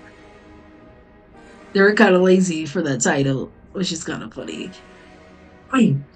It's about Mick Kane, and again, cool dude. His story is kind of depressing to me. May do a video. I don't know if I am actually. It's kind of depressing to me. Anyways, cool dude. Traumatized story. Rue is somewhat with Jules, and they go to a Halloween party together, all dressed up and so cute. They're so cute. Like, so cute. But Jules is kind of being a bit of a dick. She's being a dick, and it sucks. She's also drunk. Rue's being socially awkward and tells a story about the time she took a bunch of drugs and still went to school. And they're like, LOL, okay. Lexi is dressed up as Bob Ross. You know, the painter. I love that for her. She's so cute. At the party, Rue finds Gia with the creep again and threaten him. Kind of the best when it comes to Lex costume, and she's like in the background as Rue is threatening him. It's amazing. It's funny. Very unhinged. I enjoy it. Unhinged stuff in like films is enjoyable, but like in real life is another story. Anyways, where am I?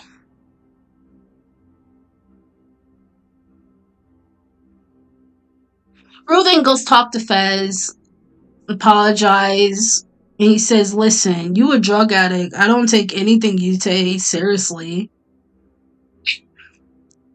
I mean, fair, yeah. And she's like, cool. She sees Jules in the pool, drunk, saying some Shakespeare shit, and she's like, "Girl, get out the pool." Then Jules pull her in, and she freaks out, panicking, having a hard time to breathe. Somehow calms down and talks to Lex, talks about going home, and Jules comes out wet and drunk, saying she's boring. The town is boring.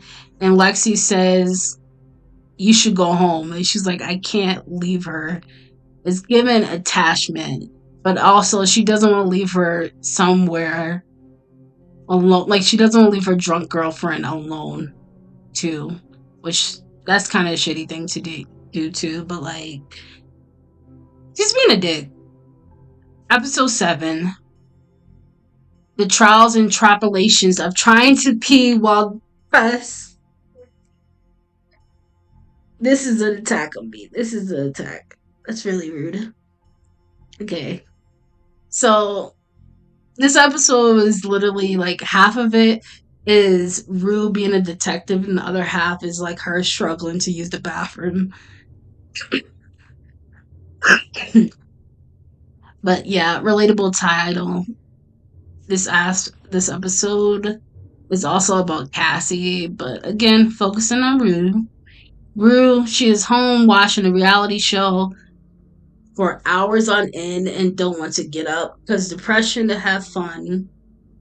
It's going to give it's given like manic episode actually. Literally the whole first half of the episode she's like a detective in another world trying to figure out what happened with Jules, and Jules trying to help Nate with his case against Maddie abusing her. It literally feels like an attack. Cause this is me when I'm going through my manic episode, writing a script for a whole night and not sleeping or eating. Like, I'm not fucking tired. It's amazing. Like, no, bitch, you're manic. Go to sleep. Take some meds. Anyways, back to reality. Rue's having trouble going to the bathroom from her withdrawals and manic episode. She goes out her room for a moment and a weird guy's talking to her mom. She then visits Fez and Pill bottles are talking to her as weird drug dealer guy is talking to Fez, sneaks out.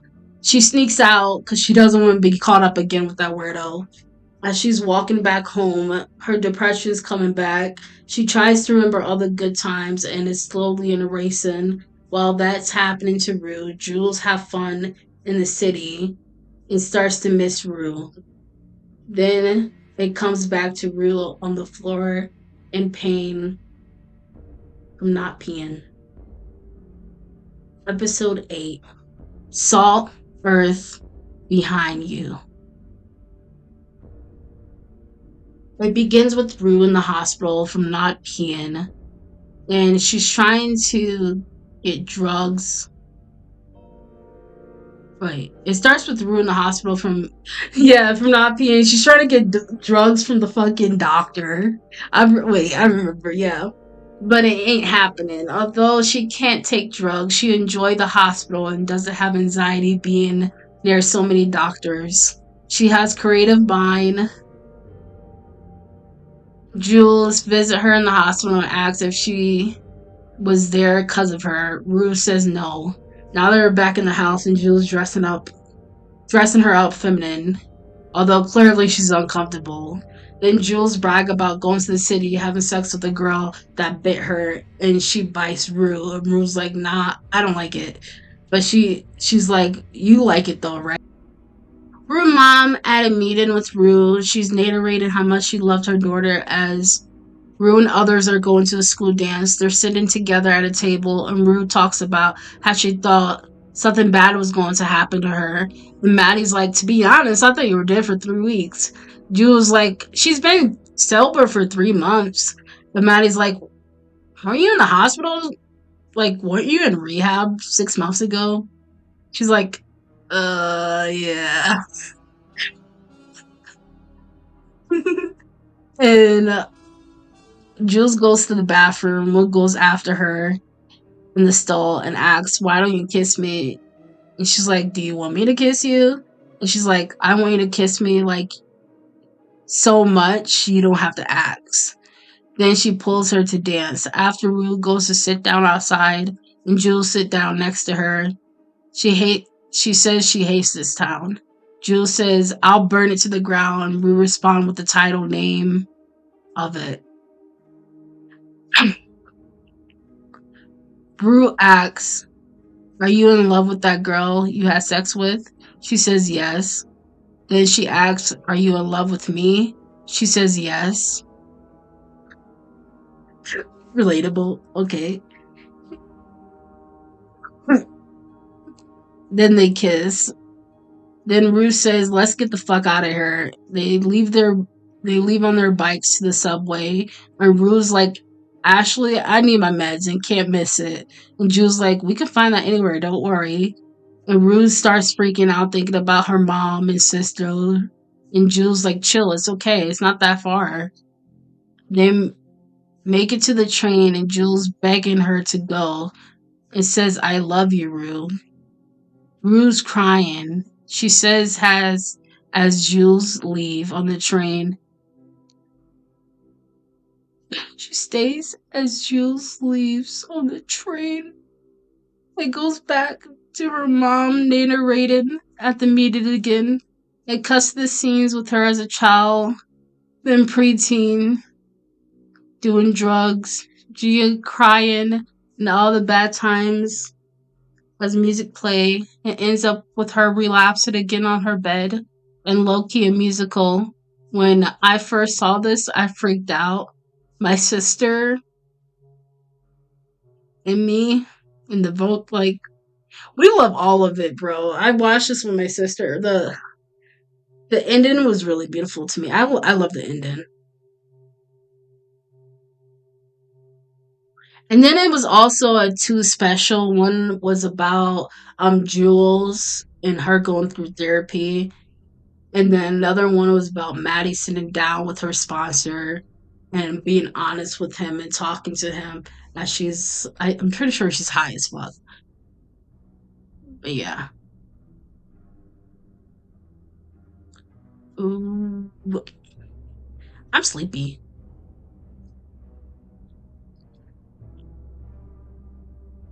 Okay.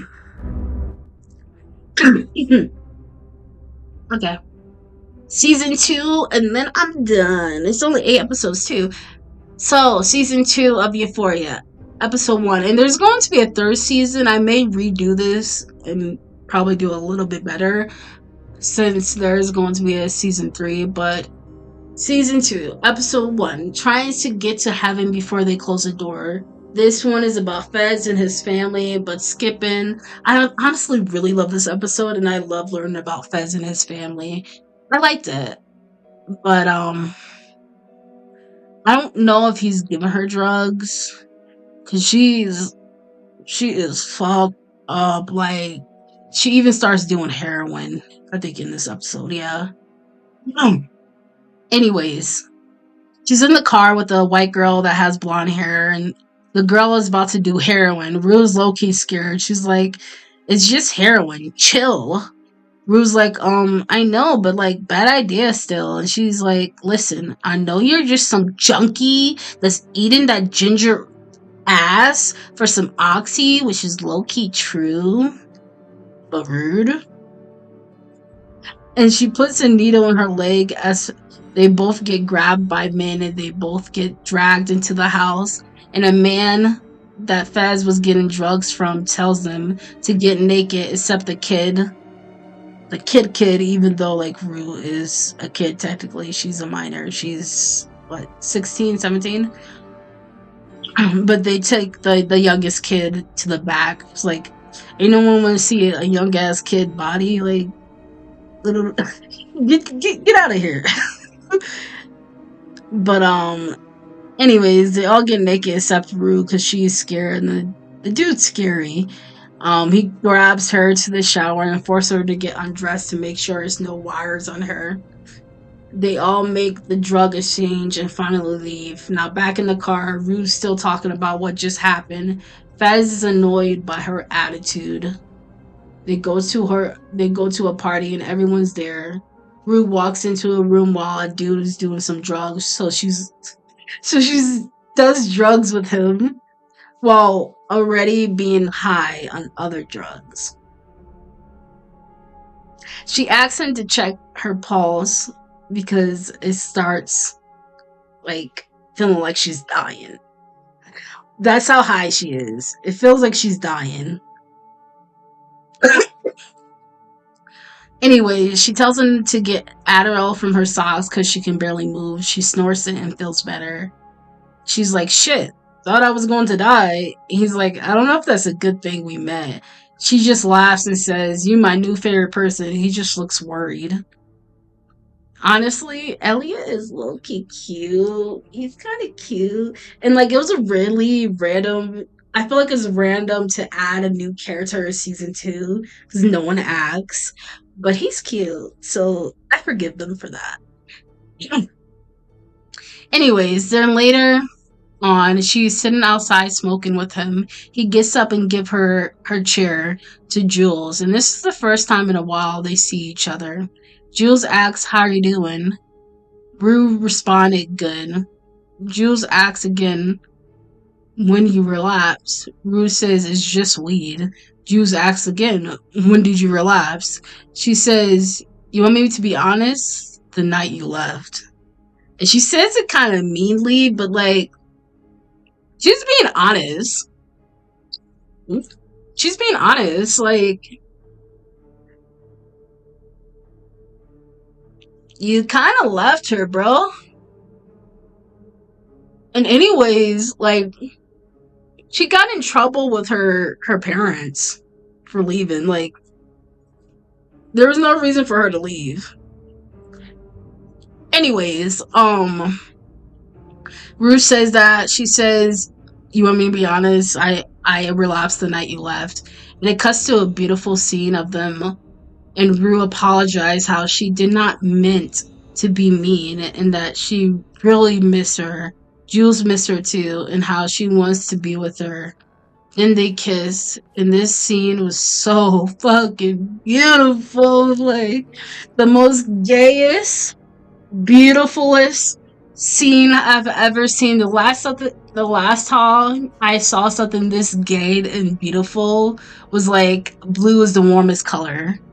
You know, that type shit. Or like the picture I have up right now, which they're not really gay, but like be a cute couple, which is what's the name of this anime again? Revolutional Girl. Utada Revolutional Girl. And like it's about a girl that protects people, but she's not gay. It would be nice if she was gay. Anyways,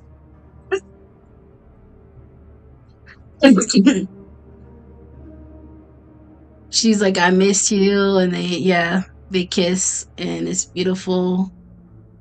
But then the beautiful scene ends and Fez fucks up Nate.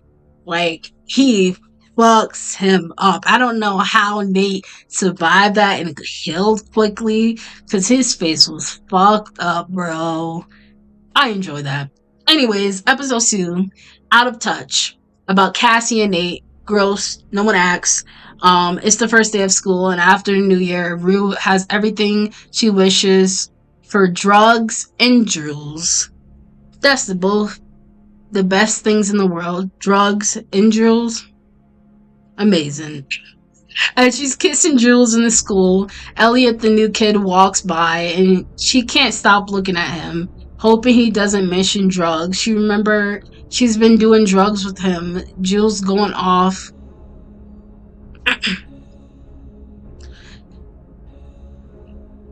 Then she remembers she's been doing drugs with him. And Jules goes off crying in the bathroom because she didn't introduce her. It was really kind of rude. After they start arguing in the hallway about how it's a big deal that she didn't tell Elliot about Jules, and she thinks Rule likes Elliot, which she does.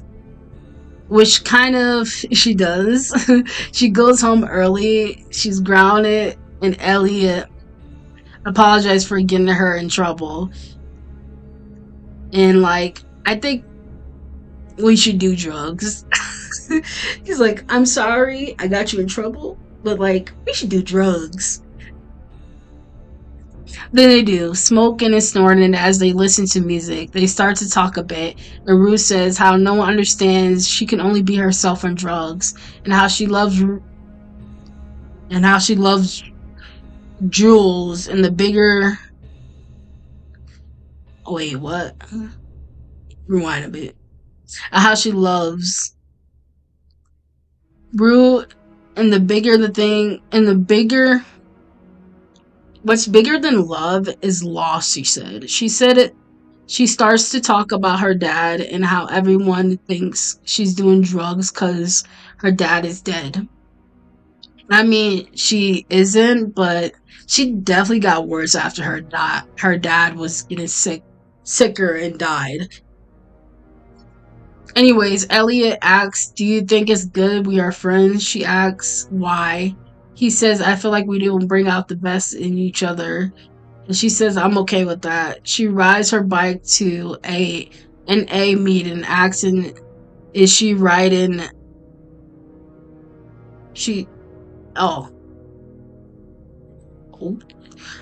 She rides her bike to an NA meeting, and as she's riding, she sees Cassie running to Nate's car. At the meeting, Rue's out of mind. She's out of her mind. Allie asks her to drive her home and wants to introduce himself. She's scared that he's gonna snitch, but he doesn't. Episode 3. Ruminations and Big and Little Bullies. Rue is in a good mood, being on drugs, singing and dancing, and Gia sees her and asks her, are you high? To be fair, easy blame on being bipolar and not taking meds. That's just a regular manic episode. To be real, like, manic episodes can make it seem like you're on drugs sometimes. I'm not saying that you should lie, but like, that's an easy, Anyways, but she can't lie. Well, she low-key lies. She makes a lie with the truth. And she explained how to get away with being a drug addict. Weird, but okay. She says it's just weed. She continued to tell others it's just weed. Not a big deal. Like, okay. LOL. She then hangs out with Jules and Elliot. Jules asking him if he wanna fuck Rue and a bunch of questions. Like, no. Jules. That's weird. That's weird. Then Rue and Jules goes outside making out, touching each other, and then after she does drugs. It's weird. This whole scene is weird. But Lexi pretended to be a director and producer and interview the actors, and Rue is on the set randomly. But Jules, Rue, and Elliot been hanging out doing truth and dare. Pretty funny. Anyways, Jules and Rue's keep making out.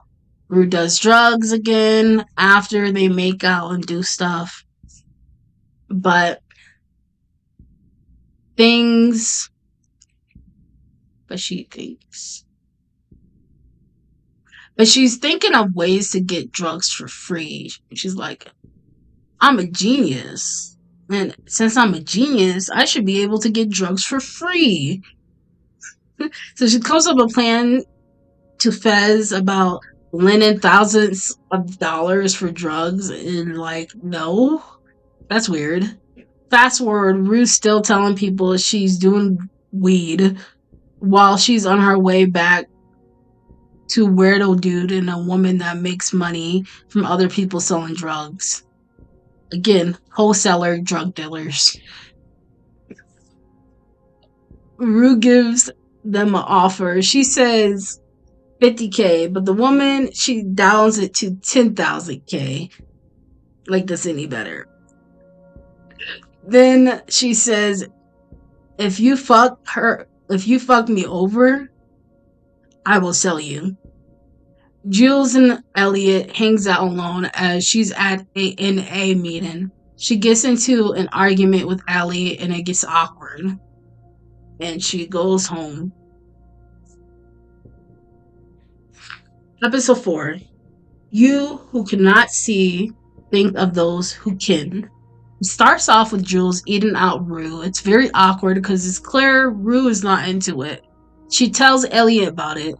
Then they play fight and kiss. Play fighting and kissing happens every time with a crush. Well, except this almost having sex, not really, but I'm happy they stopped. Then Rue comes in and Elliot says,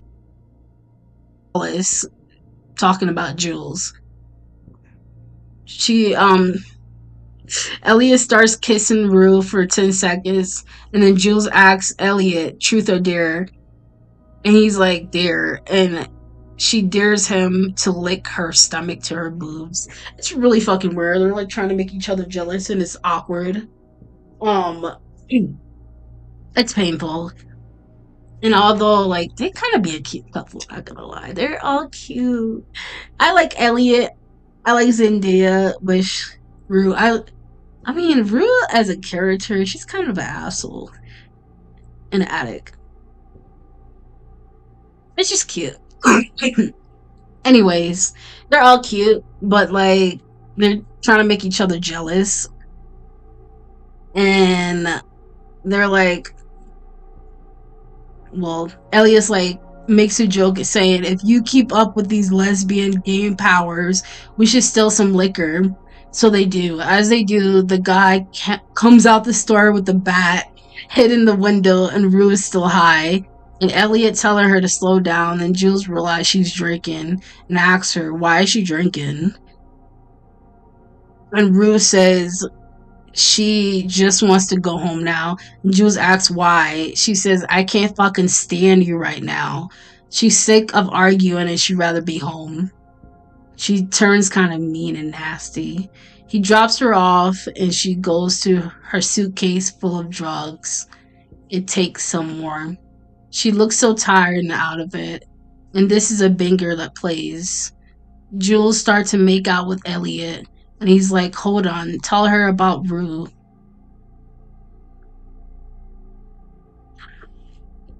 This one, this broke my heart. But like, Jules needed to know the truth. But Elliot starts to tell her the truth. Jules cries and walks away as it gets back to Rue high on drugs. It seems like she's dying as the music is playing and she enters a church. Episode 5, Stand Still Like a Hummingbird. Right from the start, this was a hard watch. But my god, most amazing acting that I've ever seen. I've seen this episode so many times because of how amazing the acting is, and I literally fucking fall in love. Rue is arguing with her mom because her mom finds out she's been doing drugs again. She says Jules told her everything and the suitcase is missing. Rue is freaking out about the suitcase and yells, "It wasn't mine." Her mom says it's okay, I can get you to the hospital. And once when Rue was comfortable with the hospital, now she's so far gone she wants nothing to do with it and just wants her drugs. Also, she's going to owe a lot of money to a drug dealer wholesaler. She cursed out her mom and nearly attacks her. Her mom says, "I'm calling the police and you and won't allow you to be attacked, and I won't allow you to attack me in my own home." Rue yells, "I do whatever the fuck I want in your own home." They continue to argue and she moves to Gia's room, pushing her down. Her mom slaps her and get her out the room, closing the door. And Rue kicks in the door looking for the drugs, in a panic searching the house while yelling, "You wish I was different. So do I. You fucking hate me, so do I." She throws down things, breaks stuff, and as she is looking for the suitcase, it starts to slow down, sitting on the floor, crying, saying, "It's not my suitcase." And she says she's sorry. She's scared them and just don't know what to do. As she cries and asks him again, "Where's the pills? Where's my suitcase?" She gets up looking for them, and you hear Jules in the background saying, "We flushed them down the toilet." Her mom says, "You look embarrassing, Rue. Are you embarrassed? Because Jules heard everything you said. Don't cry, own that shit." Rue says, "Fuck you," as she walks in the kitchen and sees Jules and Elliot and says, "I see what's going on here. That don't believe Elliot. Anything he says because he's an addict." And she slaps him. Okay, that was unnecessary though. Like, why'd she slap him? Rue says to Jules, "This doesn't console you." And she says, "It does." And she asks how. Jules responds that she doesn't want her to kill herself. Okay, but this part personally is hard because I can relate to Rue and Jules in different ways. Oh my god. The way the mom just says, "Sorry, babe." Like, "Sorry, baby," and pats Jules. Like, I think she pat her on the shoulder, like, "Sorry, baby." And Elliot saying, "I like the way she was." Like, sir, you only knew when she was on drugs. You never knew her sober. Jules knew her sober. Elliot, you weren't there. You're hot, but like, you weren't there that long. You were only there when she was on drugs. Anyways, Rue's crying about her dad missing him, and her mom's getting ready to take her to the hospital as Gia's getting her clothes and remember the sweater Rue OD'ing. They drive off as Elliot is smoking. She starts hitting her head on the window, talks about how she relapsed as soon as she got out of rehab. Her mom says, "Don't worry about that, you'll be fine as soon as you go back to rehab." And she said, "Wait, I thought I'm going to the ER."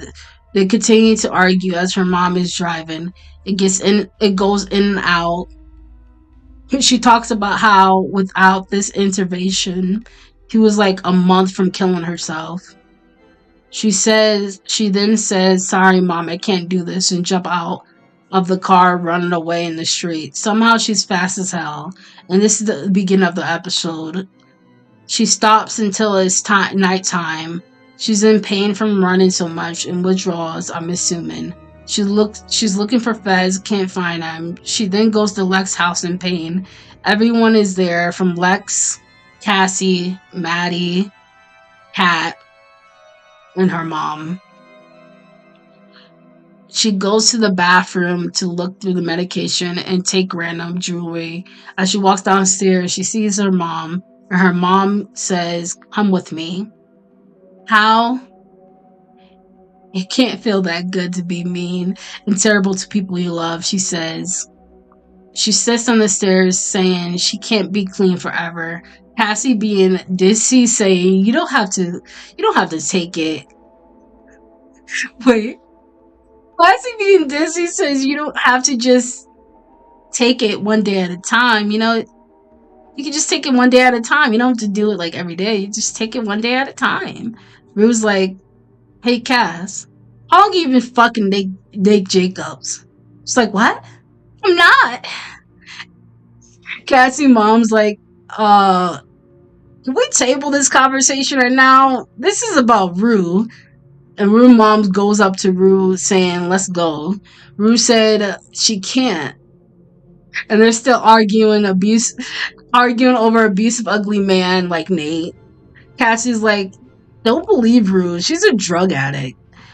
Maddie asks Rue, "How long has it been?" She said, after New Year. Right after New Year. Maddie runs after her, making it a perfect escape for Rue. She runs to Fez's house looking for drugs for her withdrawal. She attempts to take his grandma's meds, and Fez tell her to leave and having to physically drag her out the house. She then goes into a stranger house, steal more jewelry and money. The cops see her and they run after her. Running away as fast as she can, she runs away for a while. Then she runs to the drug dealer wholesaler house, trying to pay her back and get her some type of meds from the withdrawal symptoms. She asks, "Does she fix?" It's like fix is like IV, like a needle, whatever. She says no. She then asks for the money. She says she will come up with more money soon. The drug dealer wholesaler lady talks for a while as Rue sees a door with a lock on it. The woman talks about how she would have done everything and anything to stop withdrawals. And the good thing about being a woman is always something someone wants. She then takes Rue to the bathroom, giving her a strong morphine through IV. She gets flashbacks as she does in the bathtub, getting strong morphine through IV. It's very uncomfortable. She wakes up in the morning. The door is locked from the inside, and she leaves a window. Episode 6, 1,000 Little Trees of Blood. This whole episode, Rue is home and having a really bad withdrawals from her mom and can't find rehab center. She has been going through withdrawals at home each day. She's in pain. As her mommy's sister helps her feel better, she calls Allie to apologize for what she said. He forgives her. He comes over to help with Rue family and tells Gia it's okay to be angry with your sister. Then they sit down together and talk about Rue's sobriety. Allie asks Gia at the table, "Do you think she's going to get sober?" She says, "I don't know." Her mom says, "Don't say that." Allie says, "It's normal to lose faith in someone when they do it again and again." Rue and Gia lie down together. And it ends like that. Episode 7. So episode 7 and 8 is like the the main episodes about like a play that Lexi has wrote, and it's actually really beautiful, but it's gonna be pretty short, at least what I wrote. Episode 7, the theater and its double Euphoria. It starts off with Lexi at Rue's house. It's a memorial for Rue's father after he passed away. She got to go to Rue's room and see her doing drugs, and she put away it. She reads her a book as she fades slowly. The scene cuts out to the play Lexi's been working on. In this episode, in episode 8, is Lexi play. I like the beginning and ending of it, to be honest. It's kind of sweet. And then, like, if that was like a TV show, I would watch it. Like, I know it's Euphoria, but like as an actual play, I would watch it too. It's really good. Um anyways, episode 8, a lot happened in this episode with others, but Rue is all in the play. While in current time is a flashback to her talking to Elliot again, apologizing to him, and she thanks him for getting her help. He asks if she talks to Jules. She talks to Jules. She says it's going to be a while for that. Then he sings for like 3 minutes. It's pretty long. I liked his song, but like no one asks for that. Like literally no one asks. But nice music. He asks if he could still be friends, and she said, "You are the one that says we aren't good for each other." And he goes back to play. It ends with Jules looking at Rue and tries to talk to her, apologizing, and how she understands how angry at her and that she loves her and miss her so much. Rue stays silent and kisses her and walks away. It was so painful. It was so painful seeing that as someone that loves Rue and Jules together. Bruh. That was so painful. The silence. Like, how did she forgive Elliot but not Jules? But I guess because like there's more of attachment there. But damn. Anyways, the thought of maybe being a good person is what keeps me. It ends like that. She knows it was hard for Jules as well. She hopes she can forgive her. She stayed clean for the rest of the school year. She wished it was a choice, but in some ways it was easier. I hated it so much, and I'm hoping they get back together ending in season 3, but I also understand they aren't good for each other. I just hope they get a better closer together. Like, that wasn't a good closure, you know? Like, Rue needs to talk to her. I need some conversation going back and forth. But honestly, they are the same characters in another universe. Not only because they're both black girls that struggle with addiction, but also because they both have the same personality somewhat. Cold attitude. Both of their dads are dead. And I think with Euphoria, it shows more of like the dad being alive and like what happened to him. With Recovery Road, it didn't really show her father like that. But yeah, it's very similar.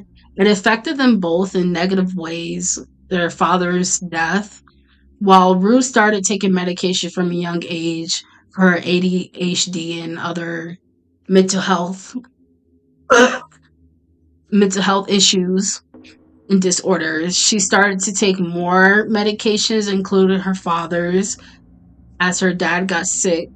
And while Maddie's father passed away in a car accident due to a drunk driver, she definitely got worse too when he passed away. Now, looking back, I think Euphoria dives more into the. Let me switch it back to this. Okay. Oh my god! I totally forgot that this can light up. Like, look. Like, can you see it? Really hard to see. You can't see it light up. Look. Okay, I'm gonna turn this on, and then it's off, and then you see it? It can light up. It's so cute. I love Lily. Pew, pew, pew, pew, pew, pew, pew. Stop poking me. But anyways, like I was saying, like now looking back, I think Euphoria dives more deep into the psyche of drug addicts and mental illness in an artistic way. Sometimes I understand why people think it romanticize it. when it comes to like taking drugs and like showing it's kind of cool and stuff. But as someone that struggles with bipolar as well as addiction, I think it shows it in a very artistic way, and it is a kind of it does kind of romanticize it. Actually, I understand why people think that, and I'm pretty sure there may be a video out there talking about it, go into details of how it romanticizes it in English, how it romanticizes it.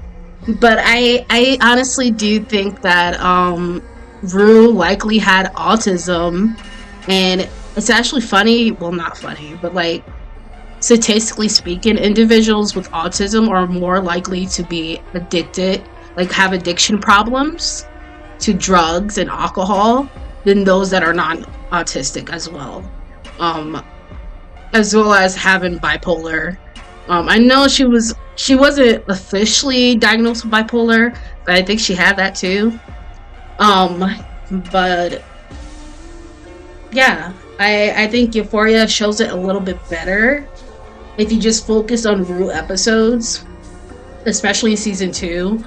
And I hope the 3rd season shows her getting help even more, and less of the party scene and less of the high school shit. You know, I hope it shows her becoming an adult and shows her becoming healthy and actually recovering, which that'd be amazing if she does. But I mean, she's definitely, the way it ended, it seemed like she was on the right track, even though she was kind of forced into it. And like, I love that image that's like recovery is like this instead of like this, you know. Recovery, you're going to relapse, at least for me. I've relapsed so many times, but like, it's the fact that you get up and try again and you want to get better, you know, no matter how hard it gets. And it does get hard, even when you recover for years, it gets hard sometimes. And it's hard not to relapse and go back to what you're comfortable with and what helps the most. And I'm not saying drugs help the most, of course not, but like, I mean, sometimes they do, especially when you're bipolar and like, you can see the medication in the background. Like, that helps with my bipolar. But anyways, I think Euphoria shows it in a very artistic way. While Recovery Road shows it more in like right in your face kind of way, if that makes sense. And I really enjoy both shows. I may go back and go into depth of other characters a little bit better. But yeah, this was mainly about Maddie versus Rue, and they're very similar, both black. I'm pretty sure they're both black and white too in real life. Yeah, I hope you enjoyed this video. Give it a like, subscribe, and give me some other suggestions I should look into in other characters in Euphoria, maybe Recovery Road, Skins, Degrassi, which is my favorite TV shows. But yeah, I hope you enjoy this video. See you next time.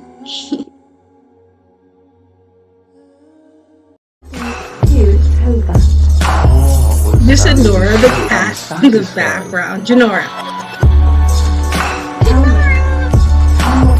I love you too, but I'm trying to record a video. Down, you scare me. And then if you fall,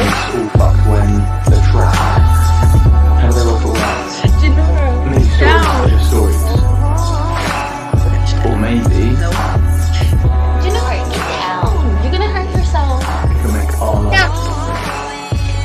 And marry me. There. Ignore this part. Violet blue.